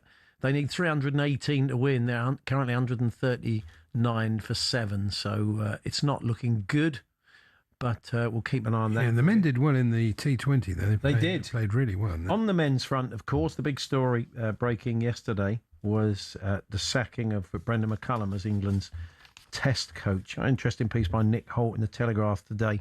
The headline is England's dithering over McCullum has cost them Stokes. Captain wanted head coach gone after Ashes, but failure to act 6 months ago allowed broken relationship to fester. Let's get the thoughts of one of our fine commentators and broadcasters on the talkSPORT cricket shows. It's Jared Kimber. Hi, Jared. Hey, gentlemen. Are you agreeing with that? Do you feel that maybe Stokes would still be there if McCullum had gone after the Ashes? I mean, look, it's very possible. I think the bigger issue here really is that we all knew they needed to do something after the Ashes, and they didn't do anything at all. Right? They just stood around and waited for this, and it got, 3-4 times worse. So instead of being decisive and making some good moves, they've ended up just in a situation where everything's fallen apart. Right? I'm not sure that they really want Rob Key still involved, and he's the last man standing now. So they couldn't have made this much worse. He got the vote of confidence yesterday, though, from Richard Gould, didn't he? So it looks like he's certainly going to be there for the foreseeable, Rob Key. Yeah, and again, when I heard that, I was like, that's not what we had been hearing. That's not what we've been hearing during the Trent Bridge test. We'd been hearing that it looked like Rob Key might be leaving at that point, even before McCullum. So I think that, again, it just shows you how little they're on top of everything at the moment. Everything's happening so randomly. The fact that they announced all this in the middle of the historic test, as you mentioned, at the women's game, and you can imagine how the women players and media were feeling that a bunch of the journalists had to disappear and go talk about men's cricket during the game. It hasn't gone down well, but almost everything the ECB has done recently has not gone down well. No, and they have to make a decision about the red ball captain as well, because I personally don't think he's up to it yet. Harry Brook, he's got enough on his plate batting in all 3 formats, and so they need to find a captain and they need to find a new coach. Well, the feeling is if Andy Flower comes back, it could be Joe Root. Yeah, I think he makes the most sense, as Andy just said. The idea of Harry Brook taking over now, considering his recent history with nightclub bouncers and everything else, is just fanciful. He's also not ready for it, right? It's the second time recently they've picked a vice-captain who really isn't going to be the captain. The last one was Ollie Pope as well. So they get themselves in these positions by being a little bit too fancy. I think Joe Root, if asked, will take the position. Even if McCullum had stayed on as coach, I think Joe Root would have got the job. But I think Andy Flower would just be like, look, Andy Flower's maybe one of the most pragmatic men in human history, and he's going to be like, this makes the most sense now. Let's do this, and then in 6 to 12 months' time, we'll talk to Joe and we'll see if there's anyone else who's available. But right at the moment, caretaker captain makes the most sense. Some of the other names that have been suggested: Richard Dawson. We know Steve Harmison's keen on it. Glamorgan, who's a great forward-thinking coach. He's probably the best of all the English coaches suggested. Raul Dravid, Kumar Sangakkara have been thrown into the mix for a few curveballs. Yeah, there's a couple of other international players, I think, who will throw their hands into the, or former players, I should say, who will throw their hands in as well, or hats in, I should say. I don't think Raul Dravid wants to coach. Last time I chatted to him, he certainly said that he's more than happy to do a little bit of IPL coaching. It's also interesting with Andy Flower of how he will balance it with RCB, and it would be the same with Kumar Sangakkara. Like, the problem now is that there's more money in the IPL world, and you don't actually have to do that much time on the job, whereas international coach is really full on. But I think there's a couple of people that do like the job, and I think Andy Flower is probably the head of that. As you said, Richard Dawson is the local coach that everyone seems to be talking up the most. But I think in the next 2 to 3 days, well, I'm working on a story on one person who might change the pattern of it a little bit. But I think in the next 2 to 3 days, you'll get a couple of other people who'll be like, actually, this is a pretty good job, and I'd like to be involved with it. So let's see what happens. But I know for a fact that England is leaning towards Andy Flower, but they certainly have talked to other people. Is it possible for him to combine the IPL job and England? I'd probably say no, but they're going to try and do that. We know that Andrew McDonald has done it with Australia, and Andrew McDonald does a bigger coaching job. It's not just red ball cricket. I don't see how, if you're Andy Flower and you're spending 4 months of the year preparing and working on the IPL, RCB is a huge team. They've won a couple of titles now in a row. I can't see how the owners of that franchise who have a couple of bob are going to be like, well, we want you to be off with the England team the rest of the year. So there has to be some conversations held, is the way I would look at it at the moment. It might be that he manages the in-game situation for RCB, but the rest of the year he coaches England, which is possible, but it feels messy to me, guys. In the documentary, The Test, do you see the kind of, he talks about the toll the job took on him. I mean, he's refreshed it. I know it was a long time ago, but it's not a decision he'll take lightly, is it? Because he knows the pressures that comes with it. We've got an Ashes summer next summer. So, I mean, Jonathan Trott had a mention. Maybe in combination with Richard Dawson. But, I mean, do you think he wants it again from what you know, Jared? Yeah, I do think Andy Flower now wants it again.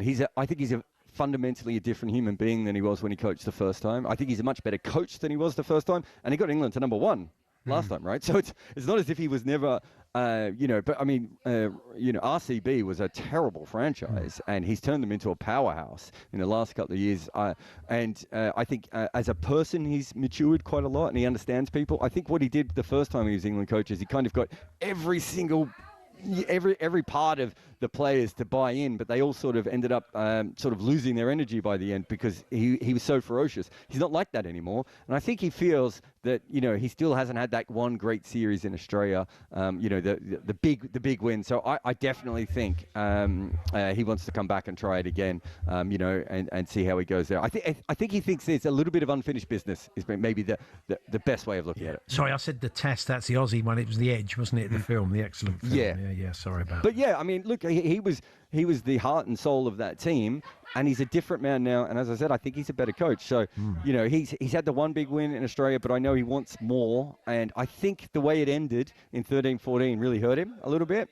And I think he's just more mature. He's also, he's a great player, and he's got a great record as coach. And yet, I truly believe he's been a better coach over the last couple of years than he ever was when he was running England. You've got cricket royalty in the house. I see Sachin Tendulkar is in the crowd watching the women's test today. Yeah, very rude. I think John Norman's been calling him all day, but he snubbed him and has decided not to come on talkSPORT. But Sachin, if you're listening now, obviously, open invitation here. No, it's a good little crowd. I wasn't sure how many people would turn up. A lot of Indian fans have turned up. I suppose they get to see what is almost guaranteed to be a victory today. There was a drop catch just before I came on air with you guys, but it's just the tail now. So probably a half an hour to 40 minutes, and this will be wrapped up. The England women have been a little bit disappointing in this test, but the Indian women have been fantastic in this game. Fantastic. You can go and have a bit of lunch with Sachin, the team. That will be nice. Cheers, Jared. All the best. Thanks very much. Cheers, guys. Jared Kimber there as part of our team, bringing you ball-by-ball commentary of this historic first test at Lord's for England and India's women. The latter stages now, but if you're overseas, it's ball-by-ball commentary, and you can listen to that and watch it all unfold on the talkSPORT Cricket YouTube channel. Who would you go with, Andy Flower, and who would you like to see come in? Yeah, Andy Flower, I think. Come back again. He did a very good job last time. And it's interesting in Jared saying he thinks he's a much better coach now and stuff. No, it sounds good. Well, he seems like a good man. They need a bit of discipline. They need some coaching. Yeah. When the opposition are setting them problems, it's not enough just to go, come on, lads, we all feel great. Let's, go out there and hit it. There's more to it than that. Exactly. And captain... I mean, would you... Yeah, it's got to be Root, really, isn't it? There's nobody else, that is the problem, isn't it? Yeah.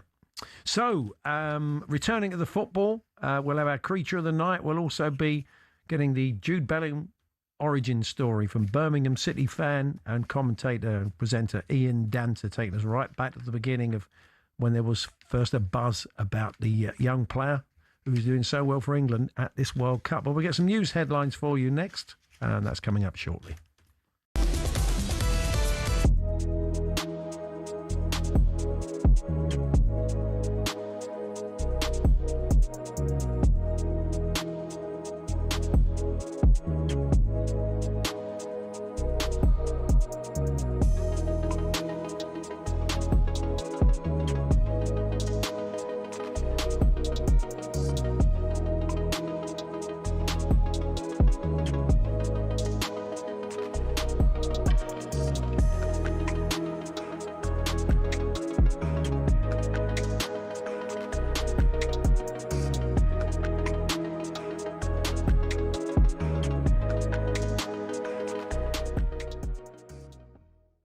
Are France that good, or have they been tested yet? I think probably a little bit of both. I think they are that good. I think they are, because they showed second half what they can do in tight spaces now. But I think there needs to be a moment where they will inevitably come up, probably against Spain, hopefully against England, where with their teams, more danger lies ahead. But they kind of, I think it was quite simple for France. Mate, they're coasting to the semi-final of the World Cup. Yeah. Well, they're a good side though. They're a good side. They've got the best player in the world. Do you know what I like about France? And it's a bit of a throwback. The forwards, when they get the ball, you see a lot of players, number 10s or midfielders, they'll get it and they'll pass it out wide and they'll come back and they'll go out the other side and then you might try and get to the byline. When France win the ball, they stick it into the front three or front four and they run at you like through the middle of the park. And they just drive with the ball, a bit like what Gaza used to do. And then the game just opens up. And you're looking at it going, as a defender, I'm watching the Moroccans, they're going, how do you defend that? Well, you've got 3 people running off the ball, and then you've got the player with the ball running at you, straight at you. The second goal they score is just like them just going, well I'm just going to run through you. Well, it was 2-0. Hard to defend again. It could have been 4 if Mbappe scores that. JP had a chance at the end there, and brilliant, gets on his left foot and then scuffs his shot. And in the end, it was comfortable for France. They really didn't break a sweat. I don't remember their keeper having anything to do at all. There might have been a couple of crosses. I don't remember it. But, yeah, they're that good, mate. And I think they've got a little bit of a fear factor about them because everyone knows how good they are going forward. You cannot allow their 2 wide men to run at your fullback 1v1. You can't allow Elise to get on the turn. Even in tight areas, he'll let the ball run across him and he'll turn, he'll flick, and he'll play balls in. And you've got Mbappe, the best player in the world, up top.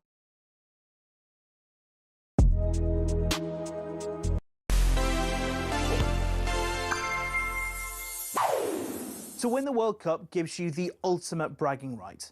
To win it as a player and a manager, that's like completing football. And only 3 have ever done it. Mario Zagallo with Brazil, Franz Beckenbauer with West Germany, Didier Deschamps with France. Statistically, though, who's the best? Let's start with this guy, Mario Zagallo. He won the World Cup as a player in 1958 and 62, winning 10 of his 12 games across 2 tournaments, and the other 2 were draws. As a manager, he won 9 of 13 across 2 tournaments, including all 6 played by his iconic Brazil side in 1970, a win rate of 76%. Franz Beckenbauer had a slightly better managerial record, winning 10 of 14, but his playing record was a tiny bit worse, winning 14 out of 18. That gives him 24 wins in 32 in total, a 75% win rate.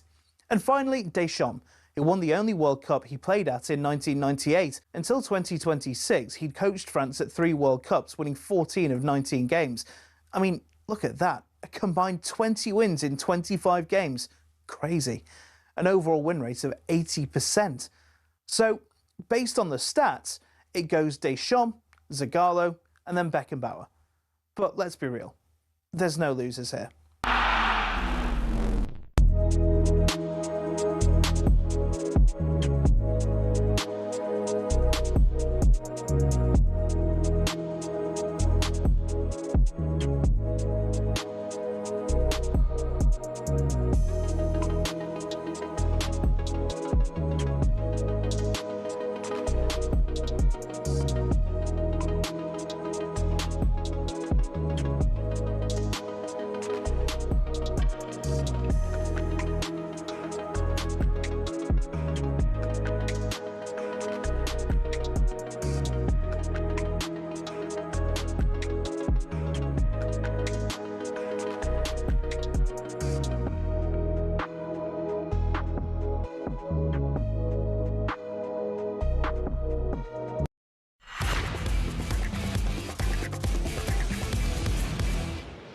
It's showtime on talkSPORT with BetMGM. We're ready for the action. Are you? Visit betmgm.co.uk or download the app. 18 plus. Gambleaware.org. Time now to catch up on all the odds thanks to BetMGM. Alex Licence joins us once again from BetMGM to reflect and indeed look forward to the semi-finals. Hi, Alex. Morning, guys. How are we? Yeah, well, I think we're feeling pretty chipper at the moment, going into a semi-final, which is very exciting. I suppose let's look back on on the court, as I guess from an England point of view. I'm sure it was quite a lot of very nervous punters because Norway were pretty on top in spells in that match, weren't they? Yeah, they were. Yeah, we did see some money coming in play when the game ebbed and flowed, and we had that little spell, didn't we, where we're on the back foot a little bit. But thankfully we held on. England were 9-2 to win the World Cup before that Norway game. Bellingham, we saw a lot of money on him, of course. Bellingham dragged us through again, didn't he? He was 13-1 to score a brace on Saturday.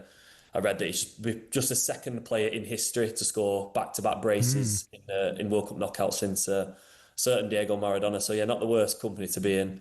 Argentina, they're actually now the rank outsider of the tournament. So they were joint second favourites, before that Switzerland game. But they're out to 15-4 now. I mean, I didn't stay up for that game, but watched it back. It looked like fairly below par performance. The red card changed it, didn't it? So potentially justified for them to be fourth in the market. I mean, we asked you, didn't we, before the start of the tournament, both your picks. You said France and Spain, of course. So straight shootout tomorrow between yourselves. But should England get there, fingers crossed, who would you prefer that England played in that final? Spain. I mean, look, neither. Yeah, I mean, you've got to play one of them, Andy. That's the way it works. Yeah, I think it's difficult. You both those teams are better than England. You've got to be honest about it. They are. Doesn't mean England couldn't win. They've been better at this tournament than it. But actually, in general, they're better. Spain have not been great at this tournament. They've been efficient. They've been efficient, haven't they? They've not been particularly exciting. I don't know if it's better that than. Depends where you play them. They keep the ball a lot. If you play them in hot conditions, that would be tricky. In terms of depth and quality, I'd be more scared of France, but I don't know if I should be because, Spain in their own way are a really incredibly difficult team to play against. So look, if you want to win a final... It's almost a harder game for France than England, to be really If you want to win a final, you're going to have to beat a very good side. I would imagine quite a lot of punters, if they were looking to pick the 4 semi-finalists, went for these 4, didn't they? Yeah, so we was reading this morning, so FIFA actually seeded all 4 of the teams, didn't they? So it's the first time they've done it where you could only end up with 2 on each side. So, FIFA have got the wish, yeah. I was thinking about that question I've just asked you. I think it's the contrasting styles, isn't it? Yeah. France can, on their day, just completely blow you away, but Spain, as we saw in the Euros, they're just so disciplined and they could probably just kill the gig. If they went 1-0 up, they could quite easily kill the game, where I think France are more gettable, but I'd be a lot more worried about France coming at us than Spain. I could look at some of the markets for the final. So England and France to meet in the final 9-5, Argentina, France 23-10, England and Spain 3-1, and then the outsider is Argentina and Spain at 7-2.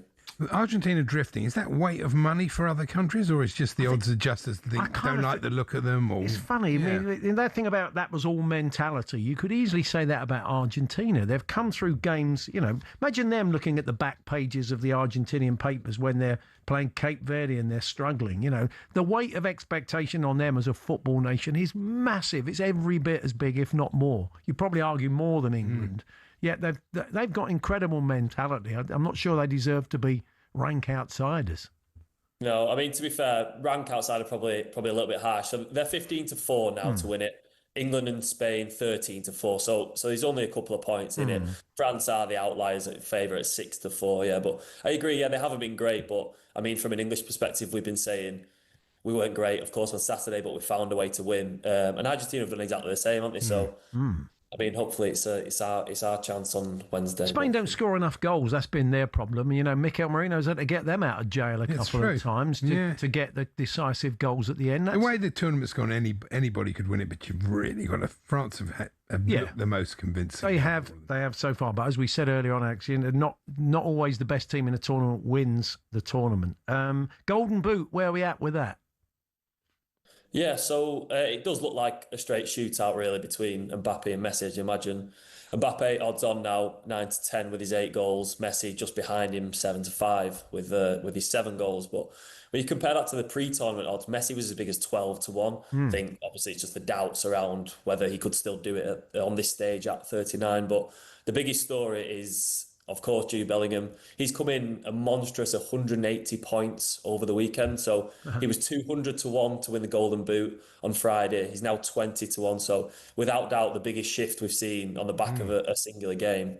And before the tournament, we ran a promotion for customers at BetMGM where if you place £10 on a player to win the Golden Boot, we give you a £2 free bet for every goal they scored. So you're Mbappe, Messi, Kane, Haaland backers all in profit. But I did check this morning with the traders. We didn't have a single person who backed Bellingham to win the Golden Boot. Just very quickly, because nearly out of time, we've just been chatting to Jared Kimber about Brendan McCullum getting sacked. Who's the bookies' favourite then for the next Red Bull coach?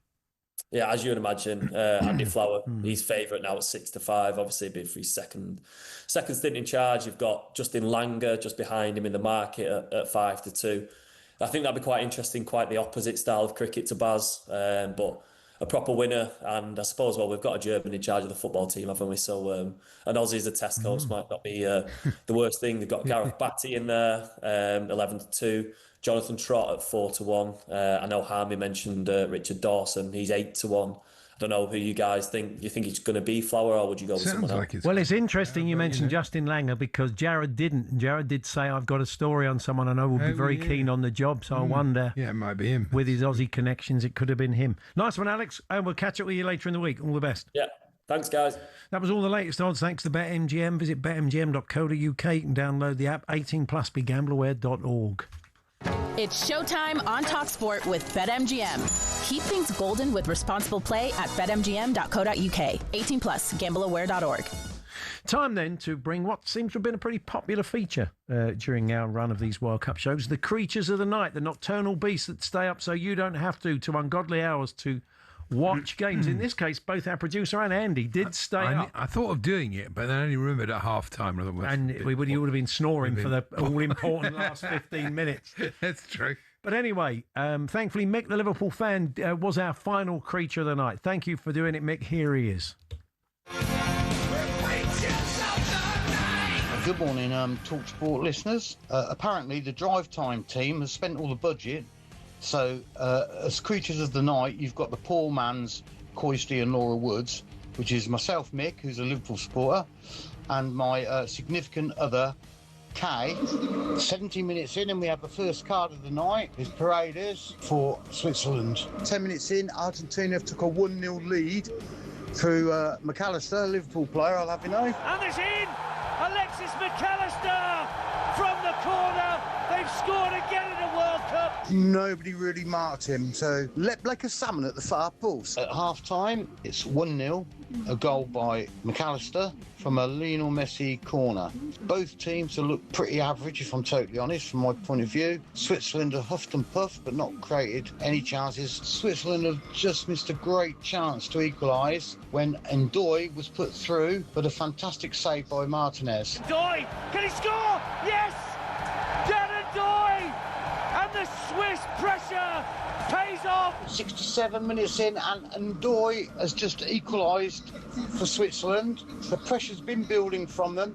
This is the first real chance they created. A good finish. Martinez didn't stand a chance. Mbolo has been sent off. First time in World Cup history. The VAR, the referee was told to look at the screen. After review, there is no foul for number 5. And number 7, there is a clear simulation.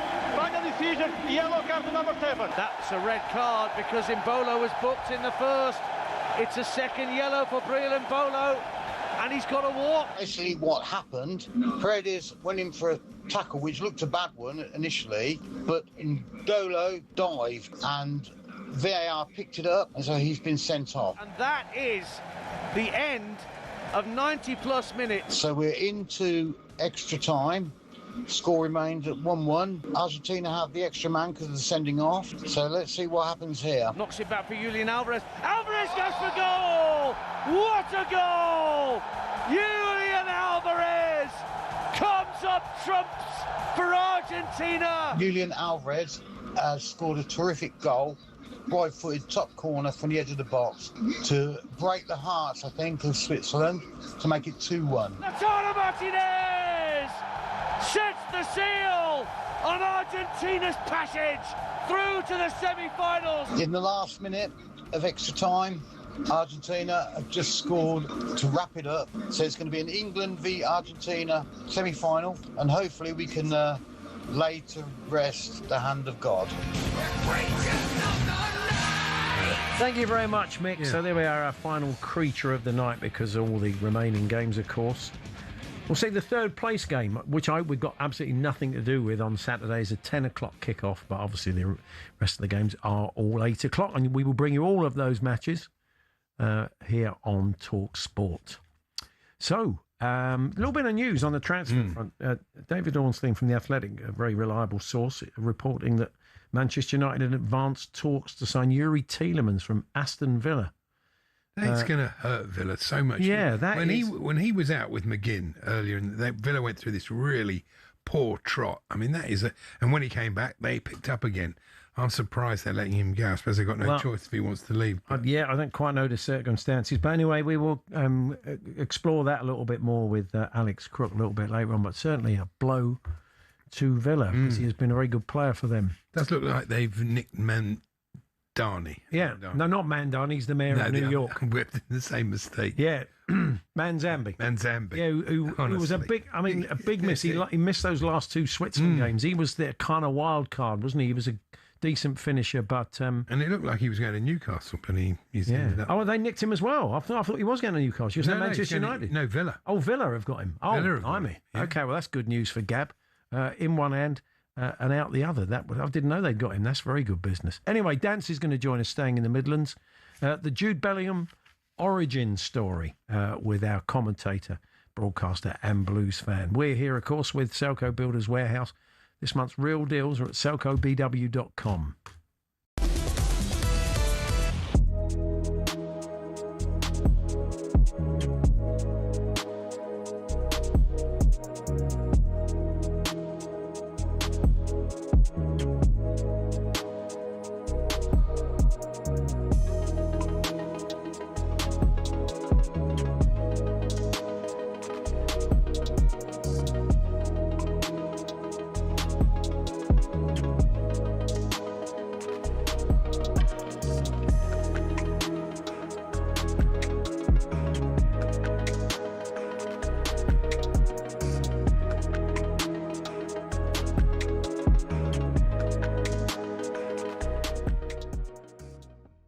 They get into this weird situation where they forget what happened before. So all the big games, they played Havertz, right?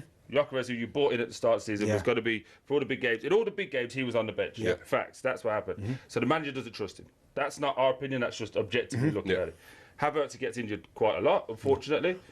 Gary Jesus is not the same since he's come back from his injury. So if you're now telling me that you can get through this season again and everybody else is going to be as poor as they were last year, I think you're just forgetting the fact that you lot were all losing your marbles around the Man City loss. And it was, we need a proper striker. Arteta don't know what he's doing again. You win the league, it's great, we're going to win it. Yeah, but you know, what I've always said to, I've always said to you, that Gyökeres wasn't bought in for the big games, didn't I? I said that to you. We bought Gyökeres in for the game. No, I get this. Explain. I want to hear the year before, Arsenal, it weren't the record against Man City's, the Liverpool, it weren't that cost us the league. It was we couldn't beat Fulham, couldn't beat West Ham, couldn't beat them lesser clubs. Gyökeres coming.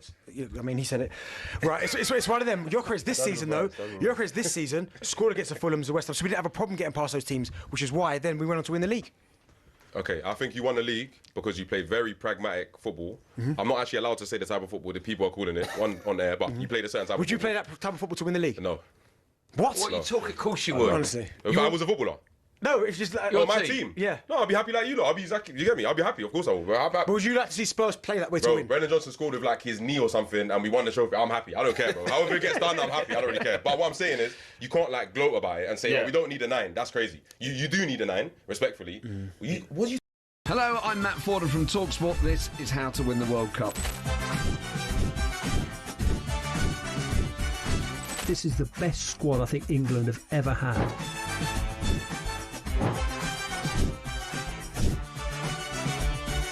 He used to love America, now he doesn't. It's very sad. It was so important to succeed because of all the pressure we received. Don't jump for this one, I'm going to knock his head off. Warning, this podcast does not guarantee England will actually win anything.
front foot here. Gordon, that's better. Bellingham taking it on. Bellingham, yes, 1-1.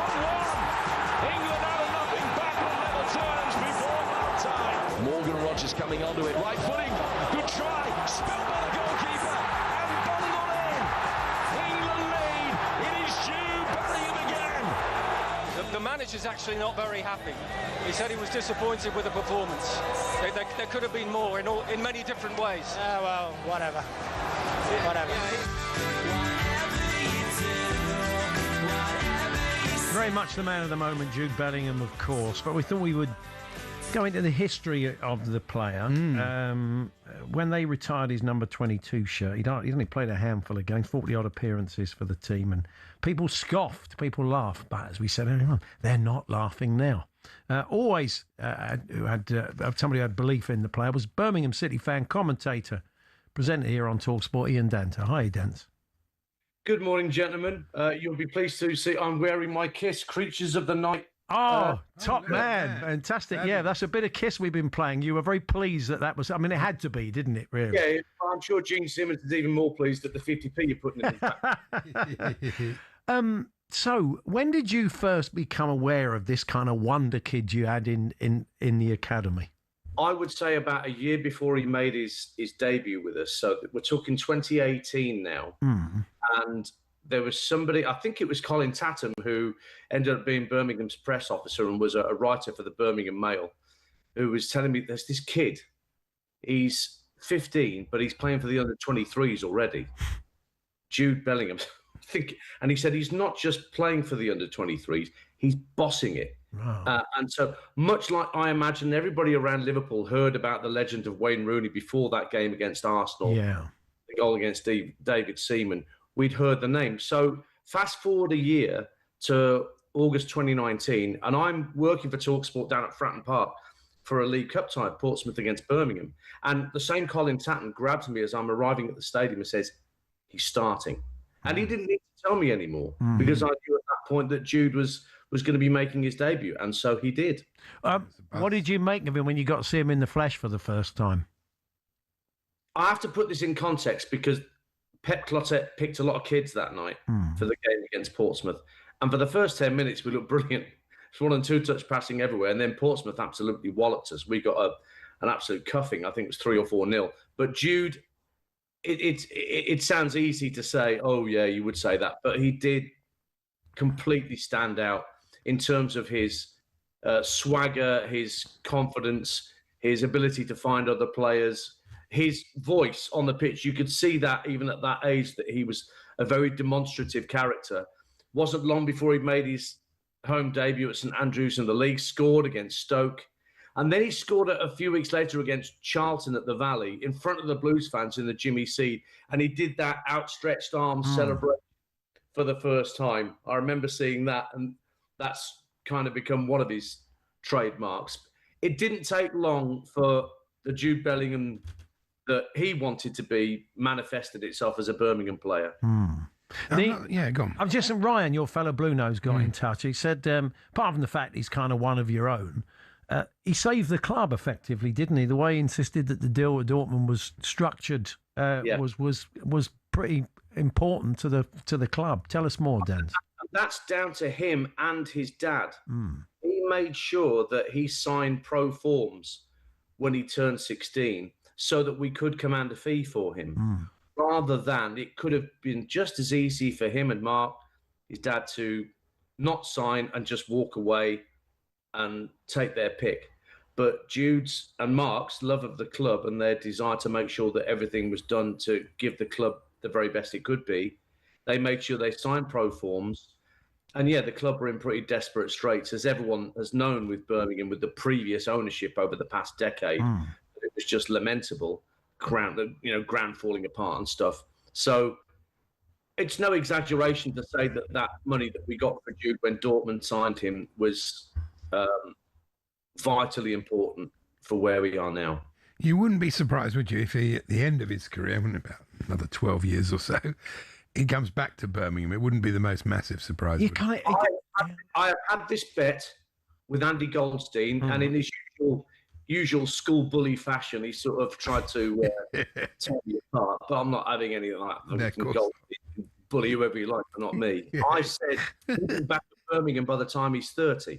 And my reason for thinking that is because here we are as a club now, way beyond where we were when Jude left and the dreadful state that we were in. We now have plans for a new stadium that could be completed within 5 years. And the plan is to be a Premier League team again within 5 years. Now, Jude saw the plans. It was part of the launch video for you might have seen the stadium with the chimneys. Yeah, it was great. It does look fantastic. It's very unique. And Jude was exclusively shown the plans on a visit back to St Andrews. And he looked at his first reaction was to look at the film crew and go, wow. And he said, when's this going to be ready? And they said, about 5 years. And he just looked into the camera and it sort of said, okay, I've logged that for reference. Yeah. It depends on how his next 4 or 5 years go as a player. He may win everything there is to win at Real Madrid and think, right, what's next?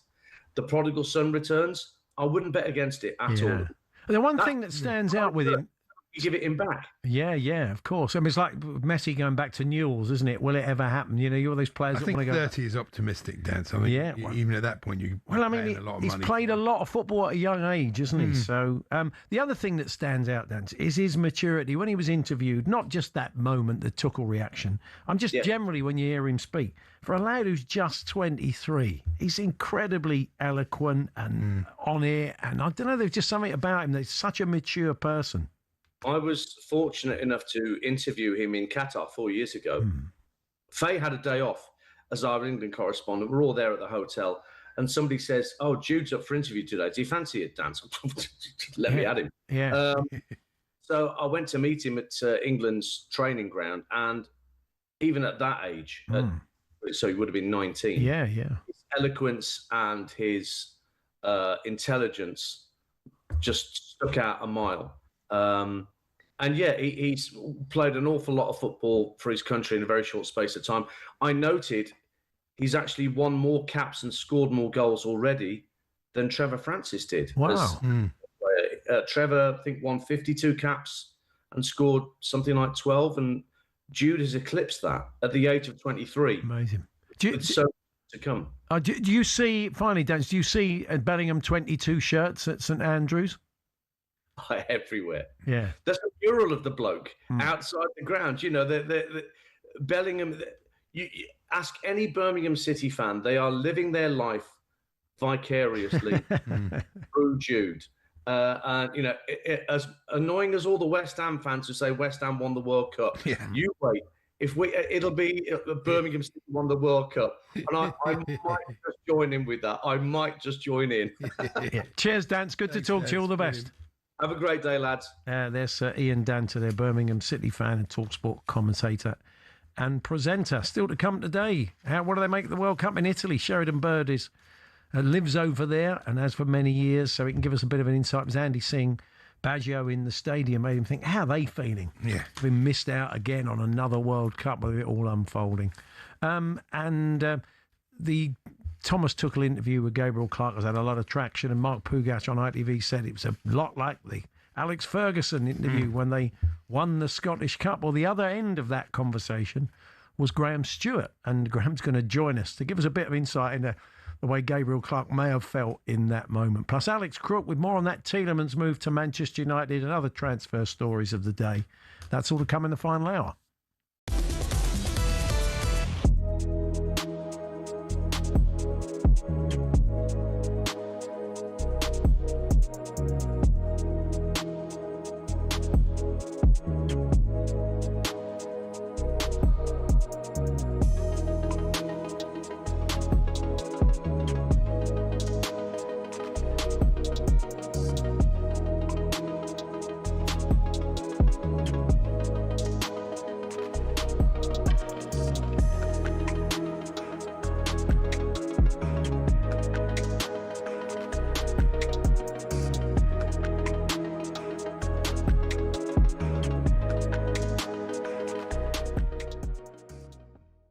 Go to Ben. He's Arsenal fan. All right, Ben? Benny boy.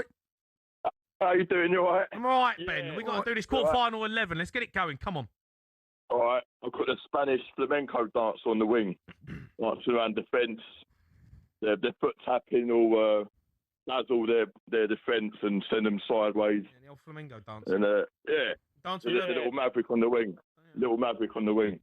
Like a flamingo dance. Yeah. What do they call it? Is it a flamingo or is it what is it? Flamenco. Madame might wait for you. Flamenco. It's a flamenco. Yeah. Flamenco. Yeah. Yeah. Yeah. Yeah. Yeah. Yeah. Yeah. Yeah. Yeah. Yeah. Yeah. Do you know you're iconic now, Ben? No, Yeah. Yeah. He's actually iconic. Ben appears every single night at the sports bar. Every night. Doesn't he? Without foul. Yeah. Yeah. Been over a year. It's been a year. All right, look, the flamenco dancer on a wing. Yeah. Okay, dancing about. Bit of maverick in there. All right, let's go to Dave. He's a Sunderland fan. Dave? All right, Dave-o. Hello, boys. How you doing? I'm all right, Dave. How are you? Yeah. Good. So I'm getting in early with a representative from England who I think can be our captain. Okay. And it's St. George himself. Mm-hmm. So he's a leader, warrior. He's up for a battle. He'll put the opposition to the sword. And I think we can play him on the wing. No, he don't feel like a winger, mate. Killed a dragon. Well, Centre half. Killed a dragon, didn't he? Reason being, he's got a good cross, hasn't he, St. George? Okay. I feel like as a person, like St. George feels like a centre half. He feels like a Bobby Moore. Do you know what I mean? Fair enough.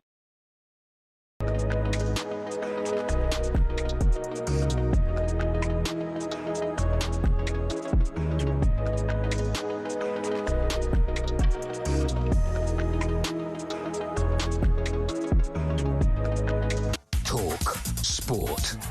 For the headlines at 3 minutes past 12, I'm Tom Clayton. Good afternoon. Former England winger Andros Townsend says Jude Bellingham was set up by ITV after the win over Norway. Come on, guys.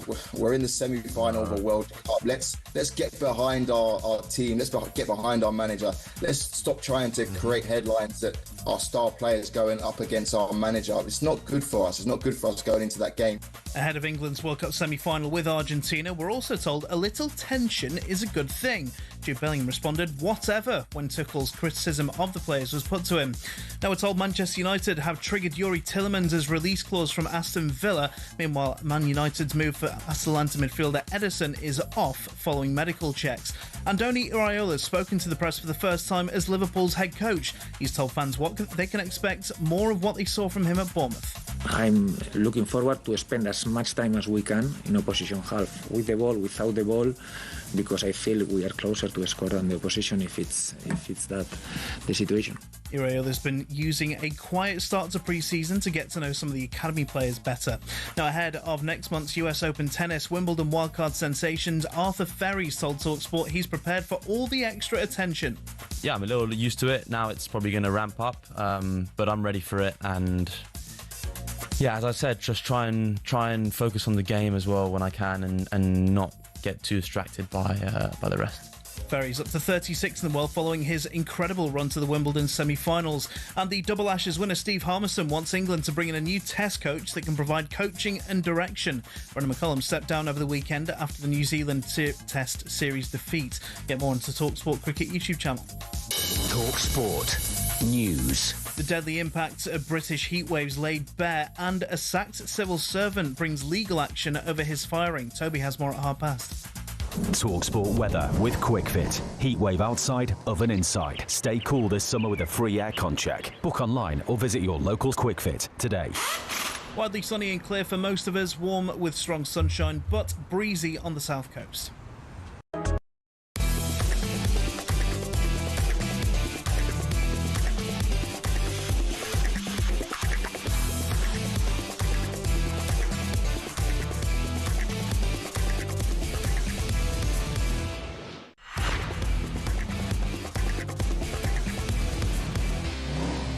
US football forecast on talkSPORT with QuickFit. A team selection that everyone would be happy with this summer. QuickFit. Drive away happy every time. Grab that. Oh, yeah, there you go. It's all smoke. Why don't you read it for a change? Smoke and mirrors. You read it for a change. Go on then, you professional, you. Let's look ahead to the latest weather over in America, all thanks to QuickFit. Yeah, that's it. That's all you have to say, really. You've got to keep it because there's a bit at the end. You know how this works, don't you? Yeah, okay. Only the 26 years. No better now than he was on day one. Anyway, let's cross then to Fox Weather in New York. Michael Estime joins us now. Hi, Michael. Paul and Andy, it is so good to see both of you. How are you this afternoon? We're good. Michael's laughing there, but he doesn't have Stephen Morgan telling him how terrible he is. Yeah, that's right. Yeah. No, he wouldn't do that. Stephen would never do that. No, they would never do that. Now, Michael, obviously we're all thinking, well, what's the weather going to be like in Atlanta on Wednesday? Doesn't matter. Doesn't matter. It's got a roof. It's got a roof on. I suppose for those England fans and Argentina fans who are going and will have to make their way at the stadium, what is the weather forecast in Atlanta on Wednesday? Yeah, well, Paul and Andy, I'm hoping that you guys might be able to come on through to Atlanta, because if you guys are coming to Atlanta, we are expecting it to be nice and warm. It's very typical for this time of the year. 80s when you talk about the temperature in Fahrenheit, but in Celsius, of course, we're going with upper 20s. And there are, unfortunately, guys, some scattered showers and thunderstorms in the forecast. But as you guys know, sometimes they say like rain and storms on your wedding day is good luck. So I'm hoping that this is going to be good luck for England. Oh, good. On Wednesday. I wonder what the situation, if people are travelling to games and there's storms, I wonder what the protocol is around that. They're obviously they ask people to take shelter, so it could potentially have some impact on kickoff time, couldn't it? You know what? You're very right about that. It certainly could, especially if folks that are traveling to the game get caught up in a few of those thunderstorms. But to your point, the good news is that Atlanta Stadium is nice and covered. So if they are at the stadium and there are storms, they can certainly go inside to seek shelter. As you guys know, we had, of course, rain delays when England took on Mexico back on July the 5th at Mexico City Stadium. Reason for that was because it was open air. So without the open air stadium, I think this is going to be good news for us. So what about tomorrow for France and Spain, Michael, in Dallas? Yeah, so it's taking place in Dallas, the Arlington area at about 3 p.m. At this point, what we're thinking is temperatures are going to be nice and toasty. It, too, is a closed stadium, thank goodness, because we're going with some showers and some thunderstorms in the forecast by that point as well.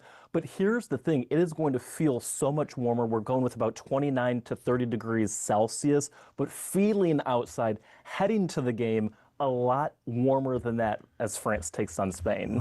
What sort of weather will the England fans expect for the final? No, we're not tempting fate. We're not talking about. We're not talking about the final. We're keeping away from that. It's bad luck. We'll cover that later in the week if necessary. Thank you, Michael. Thanks very much.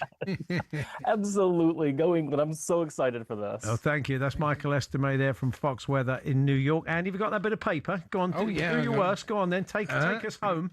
That was. Yeah. talkSPORT's weather update, all thanks to QuickFit. Drive away happy every time.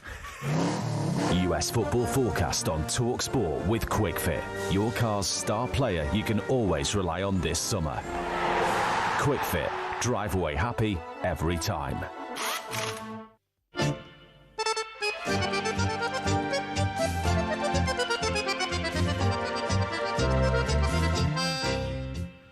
Bit of Argentinian tango. Oh, yeah. And they're kind of often their version of busking. You often see people just tangoing, couples tangoing, don't you? And they sort of outside restaurants and bars and everything, and in squares. It's a big deal, isn't it? Oh, yeah, absolutely.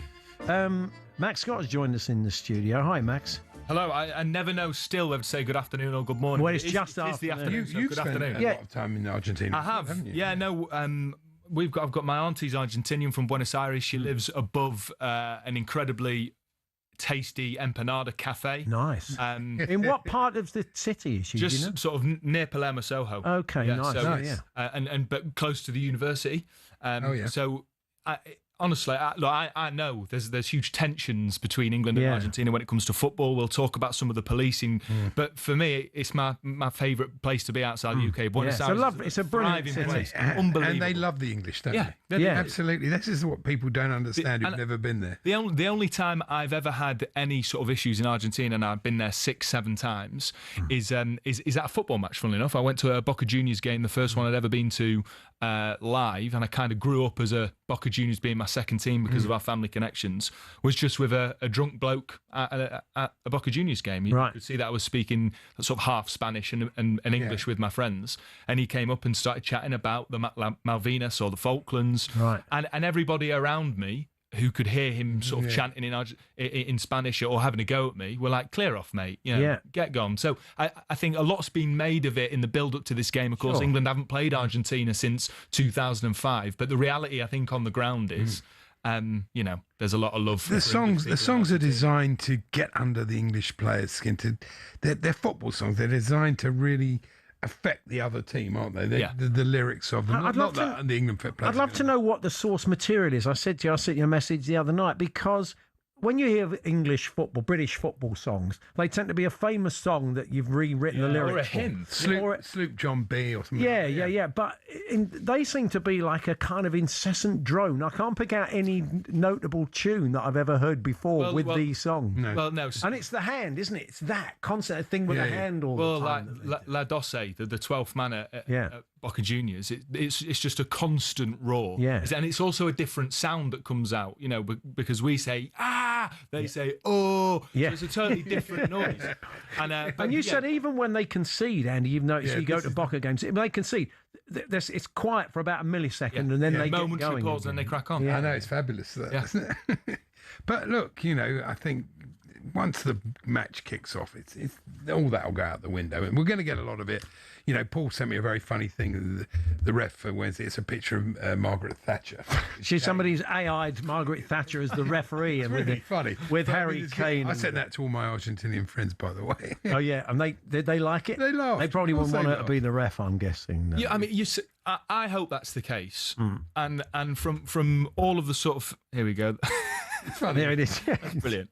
But for all of the sort of concerns around the game, look, there have been some unsavoury scenes. Let's not sugarcoat it. There's been sort of footage of one England fan having a punch-up with 3 Argentinian fans, I believe, at the Norway game in the stadium, and then a group of Argentinian fans and England fans confront each other in the street in Atlanta. That's why the UK Football Policing Unit have been briefing police about the history. So there is going to... Sadly, I think there will be some outliers because, as ever, football brings together people from all across the spectrum in terms of their national pride, their political views. But the reality is England fans have been really well behaved, largely in this tournament. And for a nation of fans that are often vilified for their behaviour abroad, things have definitely improved in recent years, and largely it's been a stellar report for England fans. So let's hope that the extra policing, the extra money that's been put into that is going to have a benefit. I mean, there is a recognition that there is tensions to the point that Michael Oliver or Anthony Taylor couldn't do an Argentina game because of the political backdrop. And we see that France could have 3 Argentinian officials. That didn't make any sense. Yeah, that did seem quite strange. But yeah, look, I mean, we're going to try and line up a chat with Michael Calvin, who's just written a really interesting book about 1966. And we'll look at the tensions going into that final against West Germany, because when you think about it, the Malvinas was 44 years ago, whereas in 1960, particularly in the south, though, it's still. Sure. There's still a visceral feeling in cities like Buenos Aires that are more metropolitan and more international. Then naturally the feeling changes. So, if you get out the cities and you go out in the countryside, you'd find different attitudes. Yes, or in smaller cities. I think that's often the case on any big political issue. That in different parts of the country, it's felt differently. And so there is that, but.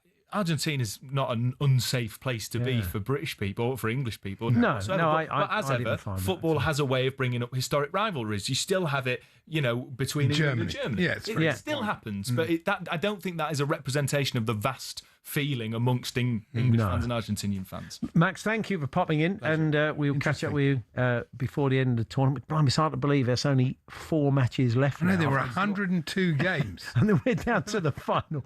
One of those is a third place playoff. That doesn't count. Oh dear. Yeah. Anyway, thanks, Max. Max Scott there. We're going to go to Italy next. Say, Andy spotting Baggio there in the crowd, making him think, of course they're not there. We're going to put right or wrong. We're going to play you their iconic anthem. It's the one great football anthem we've not heard at this World Cup. So we'll put that right before we chat to expat Sheridan Bird, who lives in Italy a little bit. He's going to be joining us very, very shortly. But we're here with Selco Builders Warehouse. It's where the trade go.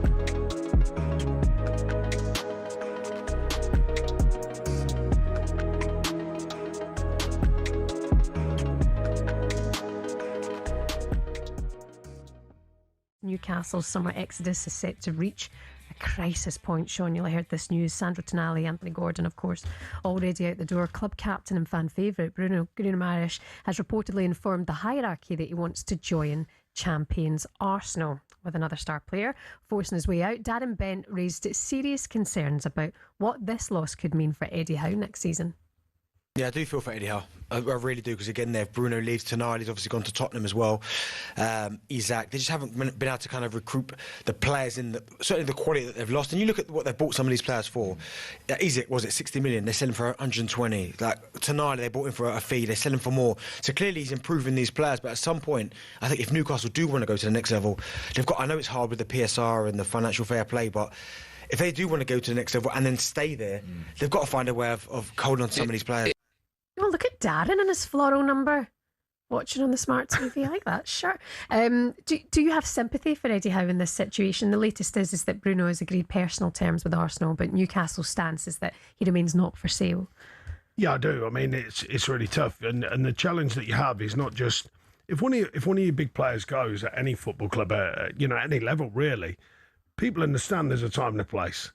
When two go, that can make other players a bit itchy and a bit nervy. Then if three go, all of a sudden they go, hang on a minute, who are we bringing in? And I think they're right on that cusp. I don't know their situation at PSR, but I've been through that, obviously, in my time at Everton, so I know how dangerous that can be. But I think losing the players of that quality, I think that's really tough on Eddie, and I think he's done a great job there. So hopefully, I mean, look, you never know on the other side of that. Good people in their recruitment there. They've shown that over the years, so they might have people lined up, don't forget. So these things can twist very quickly when you get a freshness in the camp and a newness and some quality, and all of a sudden it can feel different.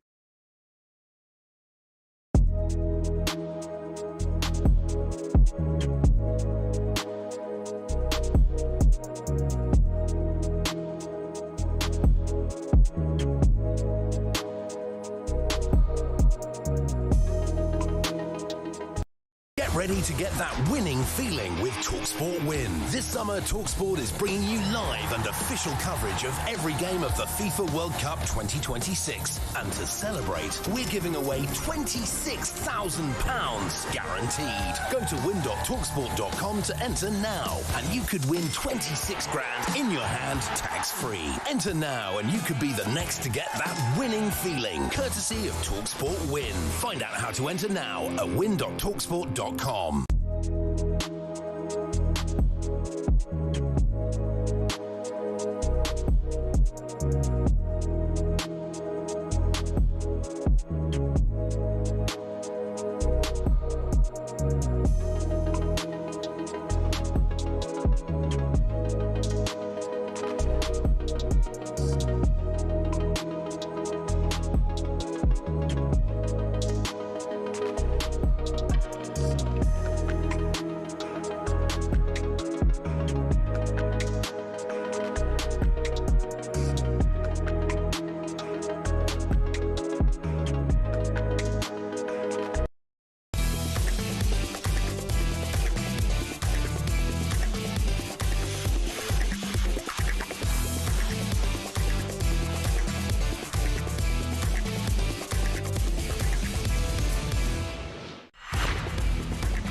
The so-good moment of the day on talkSPORT with Meantime. talkSPORT have teamed up with Meantime to create So Good Lager for the World Cup. Available now at all O'Neill's pubs and some of the best sports bars in the UK. 18 plus, always drink responsibly.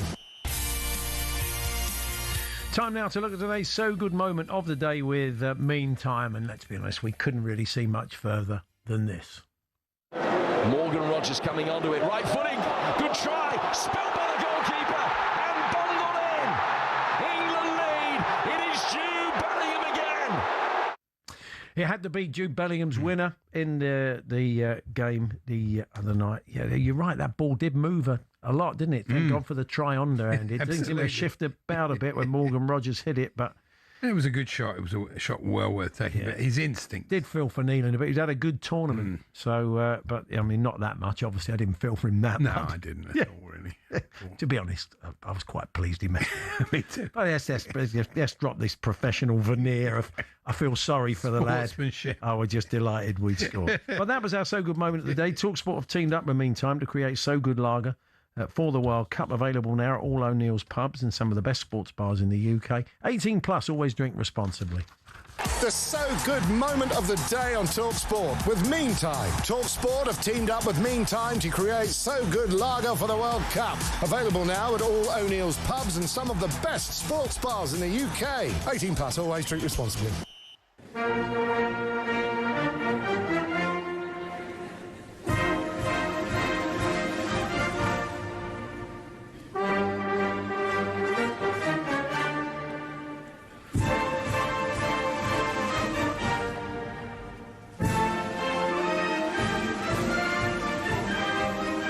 All together now. Rom Pompey Pom. I had the Rom Pompey Pom bit. Rom Pompey Pom. Rom Pompey Pom. Rom Pompey Pom. It's the one anthem. It's the iconic World Cup anthem. Portsmouth Club song. It could be. It's the iconic football anthem that I really miss at World Cups. It's hard to believe we've not heard it since 2014. And as we said, Andy seeing Roberto Baggio in the crowd the other day made him think, how are they feeling about it in Italy? Let's cross there. Italian football expert Sheridan Bird joins us. Hi, Sheridan. Hello there, guys. How you doing? Not bad, Sheridan. So, what has it been like of having this big? Yeah, do they pretend it's not on? This big part? Yeah, do they just sort of show kind of trotting and things like that? No, well, the hardcore fans that love football are watching it and they're enjoying it because there have been some great moments and some great matches. Obviously, the people that I think are ignoring it or sort of it's just passing by are the fair weather fans. And I don't mean that in the negative English sense. I mean it more the people that would watch it with their families or would go into a bar and watch it with their friends. The people who aren't mental for football but love a good World Cup and love watching Italy. They're the ones that I think have tended to drift away. Also because the matches are very, very late at night, or a lot of them are. So those are people who are football crazy, as the old 70s song used to go. They've been enjoying it a lot. But those who are kind of so-so have basically haven't been so keen on it. And it's understandable with those late night kickoffs, of course. Are the pundits at peace with it? I mean, does it keep coming up? Is there a recurring theme like, why aren't we there? We're not there again. How has this happened? It must feel so odd.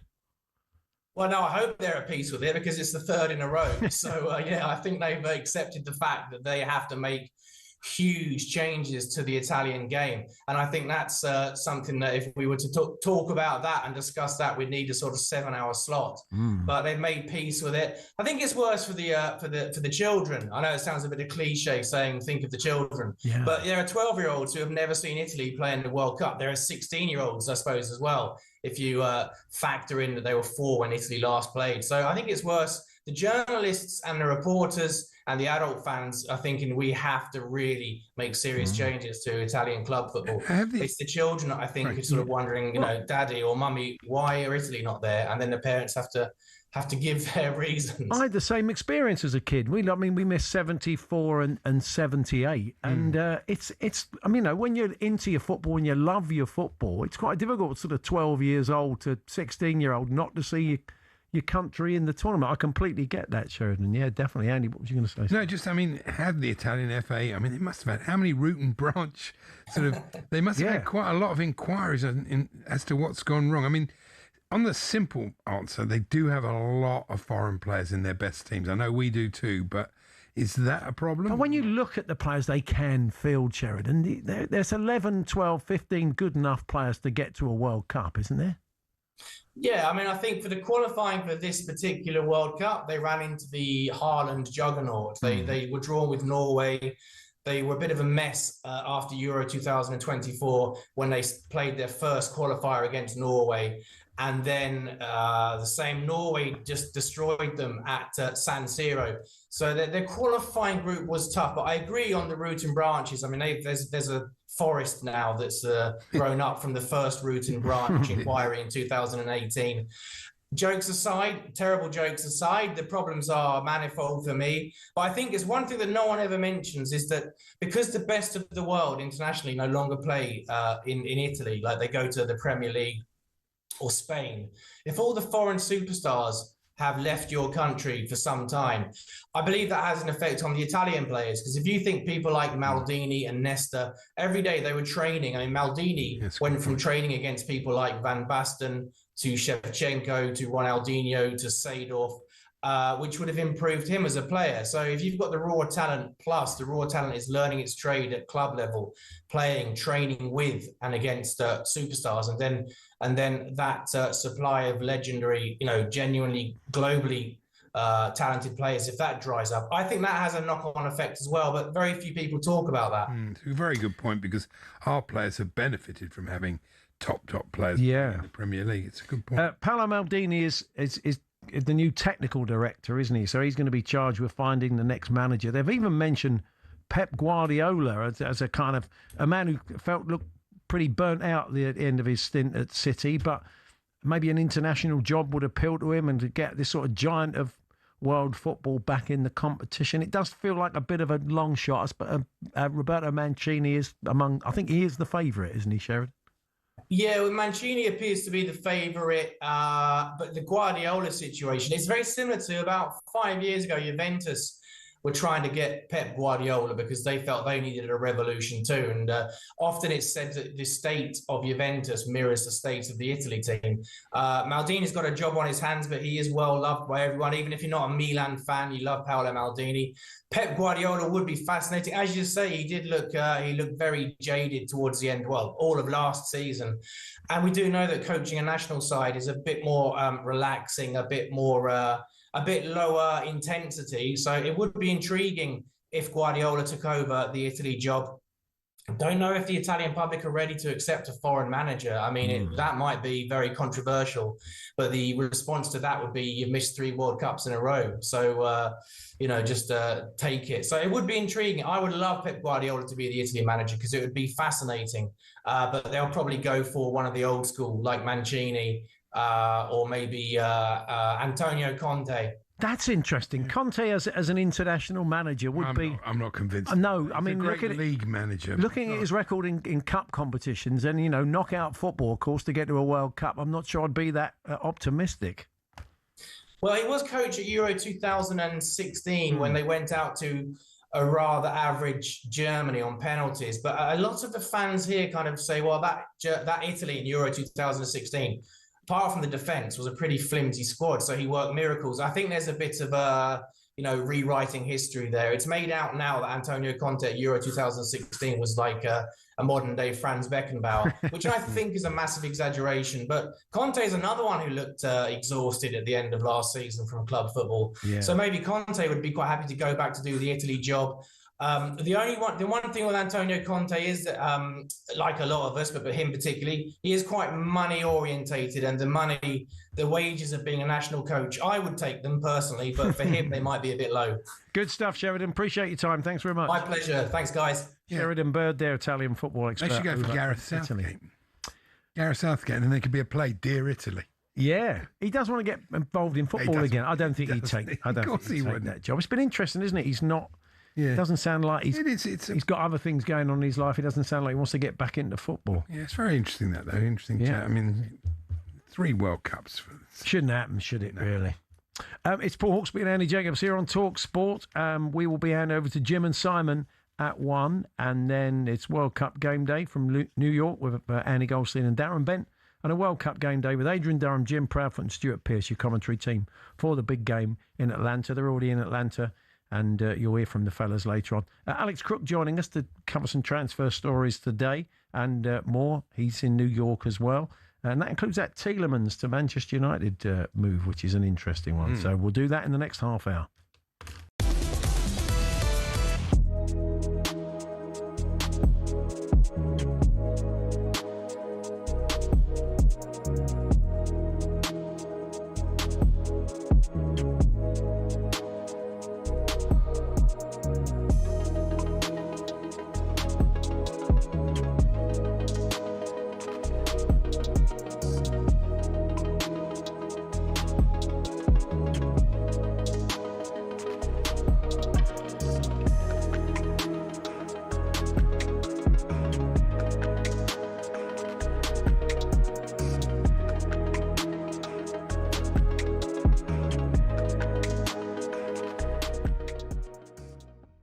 I mean, as recently as 2024, Bruno Touzazol, he told everybody who cared to listen what he wanted to achieve at Newcastle. Never said that I would like to leave. Since I signed for the club, I always said I want to put my name in the club history, and nothing changed. Nothing changed from me. It is keeping going. I still want to win some trophy for me. When I signed for the club, I said I want to play Champions League, and everyone said that I was crazy. And we got it. Now I wanna be in Champions League again. I wanna win something for the club. I think the fans deserve. We are worked so hard to get it. So this is still my dream.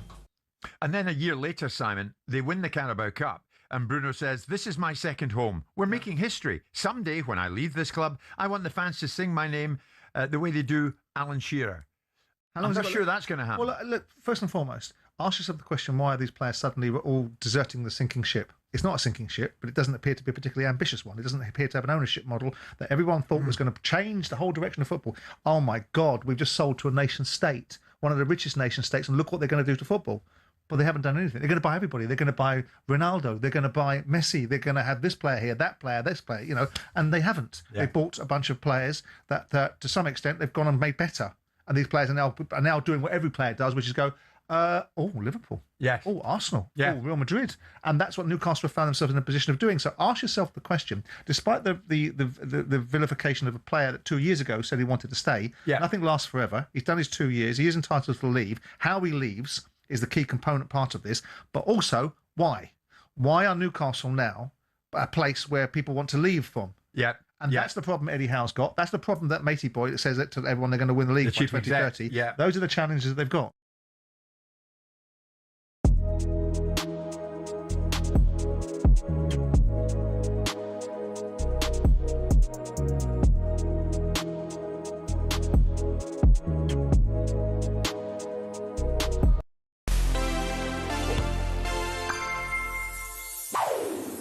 Total football, tiki-taka, the Gegenpress, ways of playing the beautiful game that have defined eras.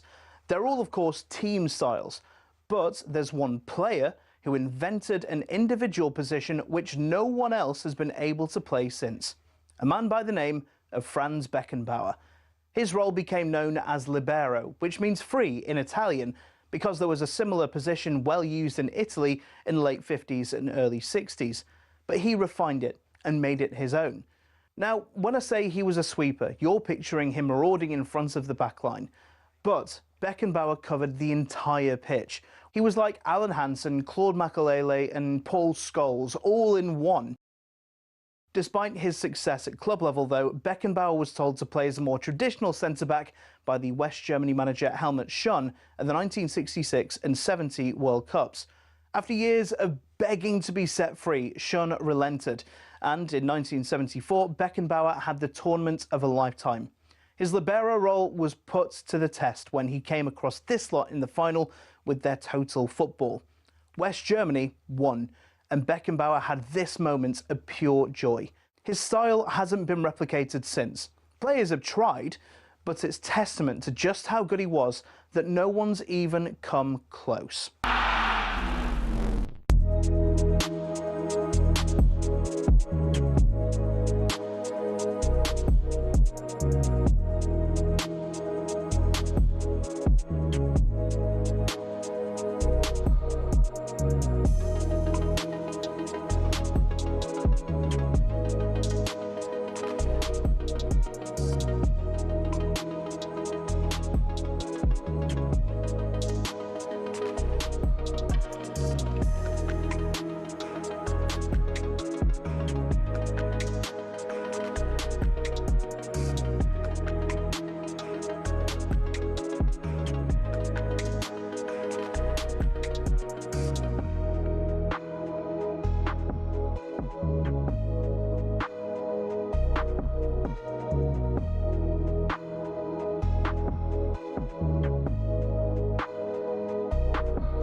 Just to let you know that the test match between England and India at Lord's is over.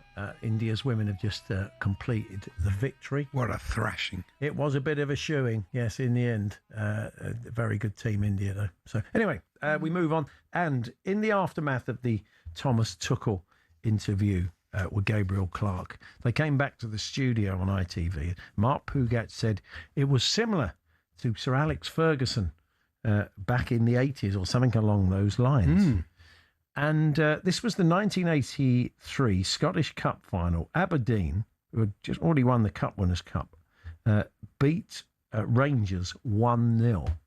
And Sir Alex Ferguson was interviewed afterwards by Graham Stewart. We're going to chat to Graham very, very shortly. But first, if you're watching on YouTube, you'll be able to see Graham Hove interview with a suit with massive lapels, but it was 1983. And a rather disgruntled Fergie despite an FA Cup win. Here we go. Ferguson, many congratulations winning the Scottish Cup for the second year, but it was close. The luckiest team in the world. They were a disgrace of performance. Were you surprised by the way that Rangers played? Nolan McLeish won a cup for Aberdeen. Nolan McLeish played Rangers themselves. A disgrace of performance. They're okay in winning cups, doesn't matter. Their standards have been set long ago and they're not going to accept that from any Aberdeen team. There's no way can you take any glory from it. Can you give a reason for the disappointing performance then? Couldn't you? If you could open up their minds, you'd be able to find out. I think TikTok have added the dramatic music. I don't think they were playing. Boogers is right. It's quite similar, isn't it? It is. Yeah. This is a manager who wants to get this off his chest because he's very angry and decides the first person he chats to he's going to take it out on. In this case, it was that young cub reporter with the big lapels, Graham Stewart. He's done it right since. Hiya, Graham. Hi, Paul. Hi, Andy. I'm sorry, I always bring this up whenever we chat. I mean, this was the perfect time to get you on to talk about it, though, because you must have watched it and seen the parallels. Oh, yeah, no, absolutely. Look, it's funny. It happened over 40 years ago. There is not a year gone by that I haven't had to talk about it. I've been in documentaries, talked about it, because it's probably the absolute perfect symbol of what Fergie was. And I think, and what I thought a lot about it watching the England game, it's what Tuchel is. And it's a simple word and it's used as a cliche. It's being a winner. Yeah. And, you know, listen, this is Scott talking now, but I've lived in England for longer than I've been in Scotland. I want England to win the World Cup, and it is possible with Tuchel. If you have a man that cares that much, forgets media training, and says what he thinks, as he did. And by the way, I thought Gabriel Clark, you know, he's a brilliant interviewer, and he got it right. He like me, he was standing in the right place at the right time. No, I enjoyed it, and I had chills thinking about that May Day 40 years ago. When you got to Fergie, had the director said, he's over there, get to him, Graham, but he's not in a good mood? I mean, you'd interviewed him plenty of times before, I guess. It must have blindsided you when after a cup win he went into that. Yeah, I mean, how it worked in those days, BBC and STV shared the game. So at the end, I was the pitch reporter. Now, I was, as you say, very young. I was also very fit because I was a runner. And so I got on ahead of the BBC, got to him. So it was more, you could see in the rushes, it was more about just getting there. And then suddenly, you know, and I've got the open talk back. I get there, I look at him, and it's frozen in my mind. His face was white with tension in the way that, you know, footballers are after games. And I kind of saw the veins standing on his forehead, and then off he went. And of course, in my ear, they're telling me how amazing it is. And I'm just thinking, because it was 1983, I'm thinking the man is going to swear. He's going to. Yeah, he does look as if he's going to swear. Absolutely, I agree. Terrible, and then I'm going to have to do one of those terrible apologies for it. I've seen the video of you out sprinting Archie McPherson. It's quite a sight. It wasn't a fair match, but maybe.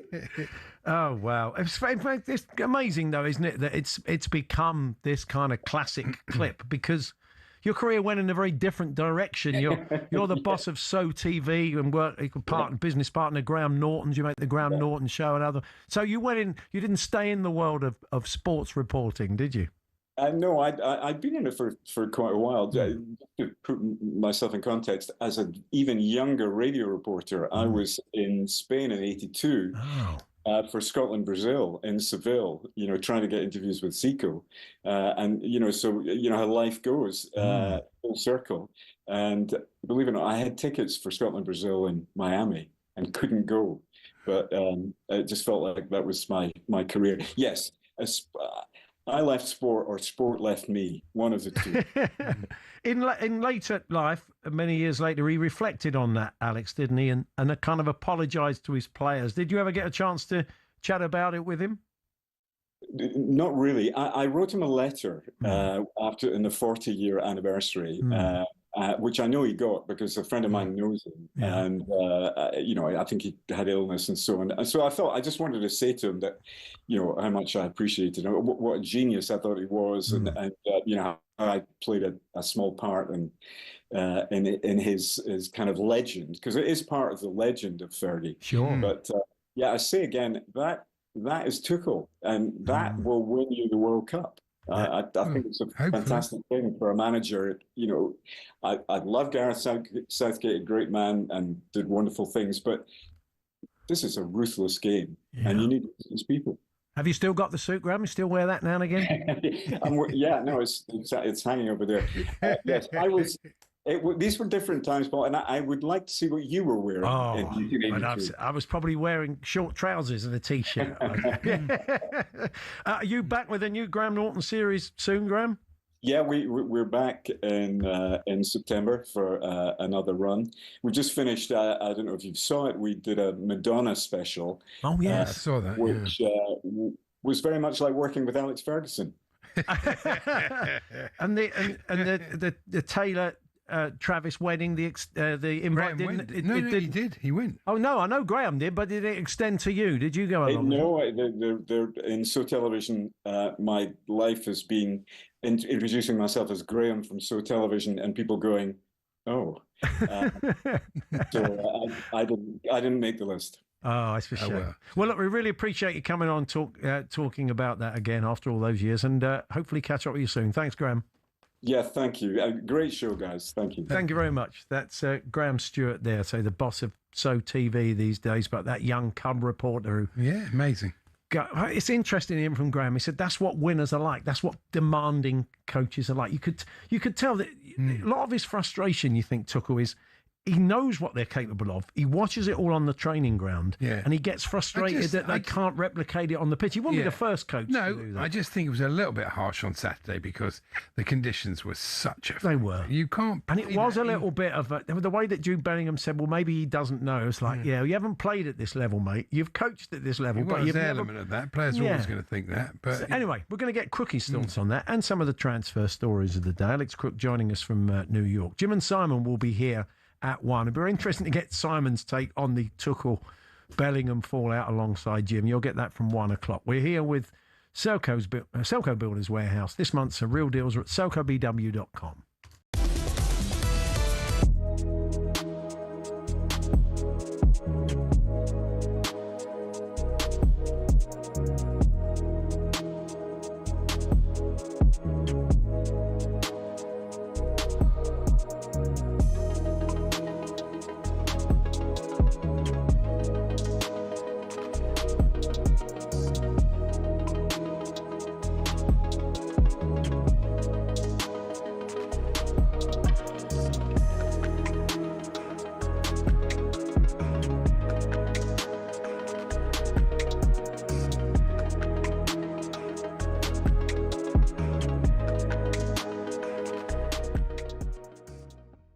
That 30-year feud reignited between Roy Keane and Alfie Haaland. So Haaland's dad was obviously at the game, obviously unhappy with how things played out between Norway and England, whether it's his son being penalised for pushing Elliot Anderson in the box and that goal being ruled out, whether it's the ball hitting the spider cam for England's first. So he's really frustrated, and he takes to X to sarcastically congratulate Bellingham and the referee, claimed Norway were robbed by the French referee Clement Turpin.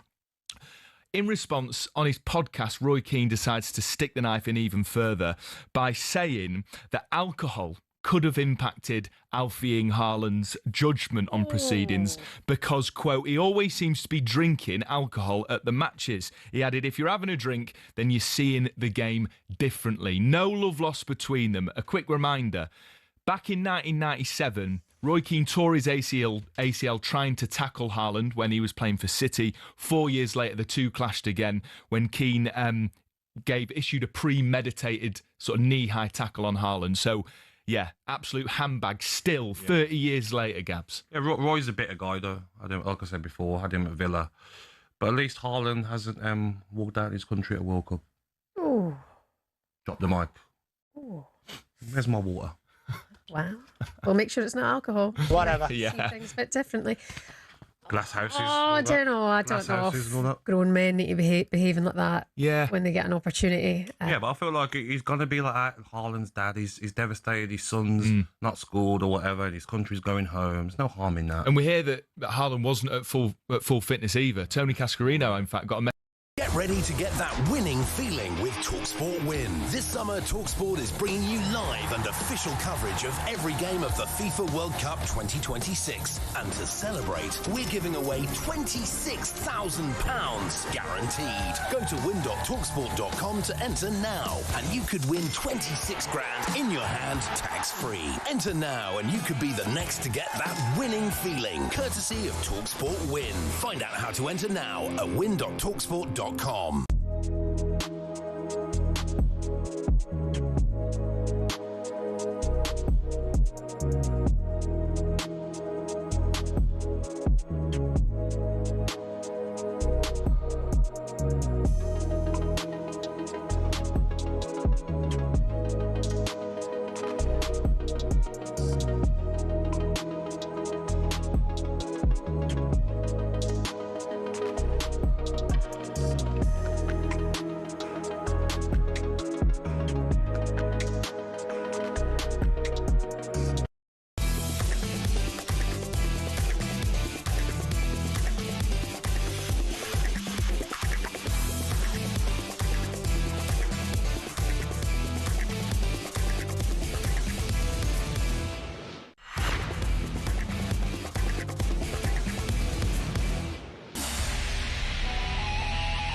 Well, let's cross to New York finally today, shall we? And catch up with our chief football correspondent, Alex Crook. Hi, Crookie. Oh, he's got the hat on. Oh, of course he's got the hat. Good morning, good afternoon, boys. Yeehaw. Just for you. I know. Well, it could be Crookie's lucky hat. That could be the New England fanzine or podcast. I think maybe you're going to take us all the way to the final, win the final, thanks to your hat. Well, I did wear it when I was in amongst the England fans for that last game. So, yeah, perhaps it's going to have to stay on now. I am quite superstitious. So, yeah, I'm going to have to keep it all the way until the final back here in New Jersey. Wear it for 4 years. We look with the red, cross of St George on the front would be perfect. That would cheapen it. That cost him $100. That wasn't a cheap hat. It doesn't want to look like something from a fairground. No, don't mess with it. Just it's the lucky hat. So true. It's interesting to get your take on all the fallout, the Bellingham Tuchel stuff, Crookie. Do you know what? I don't mind either point of view, to be honest. I don't join in with the Gabriel Clark pile-on. I think he's one of the best around when it comes to those post-match flash interviews, which can be quite tense situations, bearing in mind, obviously, emotions are running high in the back of what was an incredible England victory. I think Thomas Tuchel calling out his players for underperforming was absolutely spot on, because nobody watching that game can really make a case for the fact that England played well. In fact, Norway were probably the better team and felt unlucky not to at least get the game to a penalty shootout. But Jude Bellingham, who obviously has been one of the star turns of this World Cup, if he's taken umbrage with the manager, I think that will just probably spur him on for the next game. I think Thomas Tuchel's man management of Bellingham has been absolutely on point. When you go back to the squad where he was left out, and we were all aghast at that. Then there was some debate over whether he would be the starting 10 or it would be Morgan Rogers. Thomas Tuchel fueled that really and said he wasn't guaranteed a starting place. And I think that's one of the reasons why Jude Bellingham has taken this World Cup by storm. That was a slight medals on the table comment, wasn't it? Maybe he doesn't know what it's like to play against players like Erling. It was a little bit meow, wasn't it, really? Listen, I don't think they're best mates, but they don't need to be, do they? No. If England are winning the World Cup next Sunday, I'm sure they'll have a little embrace after the game, and then they'll go their separate ways at the end of the tournament. But yeah, we're not going to be complaining if star player and manager don't necessarily always see eye to eye.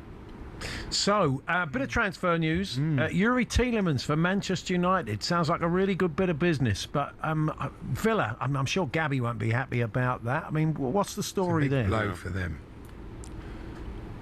Yeah, this one seems to have come from nowhere almost. There's been a lot of names attached to Manchester United in that midfield position. Yuri Tielemans is one the club have managed to keep under wraps, seemingly right until it's almost a done deal. My colleague Ben Jacobs was reporting earlier, 35 million release clause in Tielemans' contract, so it looks a pretty straightforward one to do. And if you think about it, because Andre Santos has signed on the dotted line as well, we're just waiting for official confirmation there.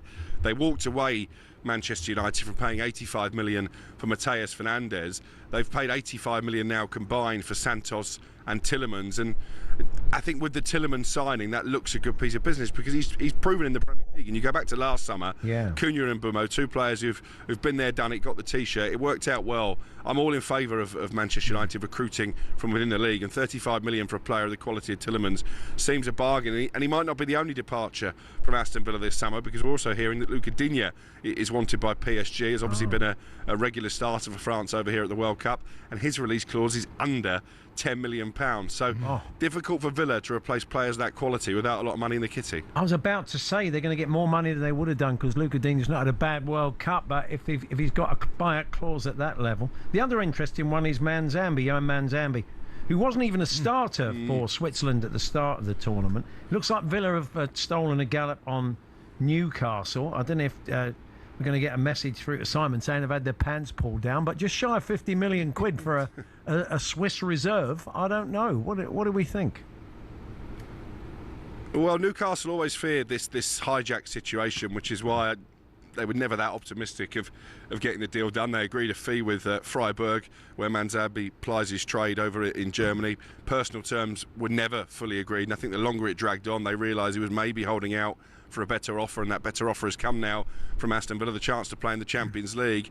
I think he's a good player, Manzambi. Had a good season with Freiburg as well, and certainly had a decent World Cup, but it's the old cliche, isn't it? That don't buy players off the back of a major tournament. I mean, I remember when Manchester United signed Karol Poborski on the back of Euro 96, and he was brilliant for the Czechs in that tournament, but didn't exactly pull up any trees at Old Trafford. Now, our one's Ili Dumitrescu. It's like they're like holiday romances buying. It's true. Buying when you meet up with someone, then a year later they come and visit you. You go and visit them. It's not quite the same magic when it's raining in Batley, is it? Than it was when we're on the beach in Torremolinos. So. No, very true. Anyway, Newcastle, yes. Very true.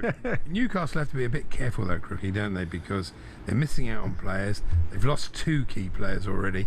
Now it looks like Bruno, he wants out. He wants to go to Arsenal. Whether they'll let him go, whether they can stop him, is a different matter.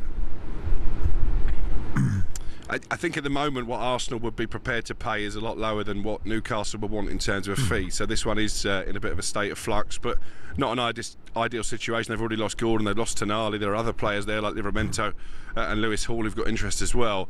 I think the frustration for Eddie Howe, if you go back to last summer, they lost out on Brian Mbeumo to Manchester United, Ekitike to Liverpool, big clubs in the Premier League. They lost out on one of their top targets earlier this summer to Brighton, and I'm not saying that with any disdain or disrespect to Brighton. They're a club who I think are brilliantly run, but I would be worried if I was a Newcastle fan that players would rather join Brighton than Newcastle. Well, Crookie, we'll let you crack on with your day. Appreciate you joining us this early, and keep wearing the hat. It's going to take us. We can burn it if we only get after the third place playoff. Should we lose? That's right. Yeah. Let's hope the hat is coming home as well as football. Indeed. Brilliant. Fantastic. There's Alex Crook there. I'm sure he'll be popping up and drive Andy and Benty a little bit later on. But that is us for today. We reconvene tomorrow to continue the build-up to England, Argentina on Wednesday, and of course France, Spain, which should be a cracker tomorrow night. Ignacio Villarreal is the vice president of River Plate, the top Argentinian side. He's going to Atlanta for the game. Monumental, their ground is effectively Argentina's Wembley, isn't it? So it has great connection. So he'll be among our guests tomorrow as we build up. So do hope you can join us from 10. Coming up next, it is Jim and Simon with the lunchtime show.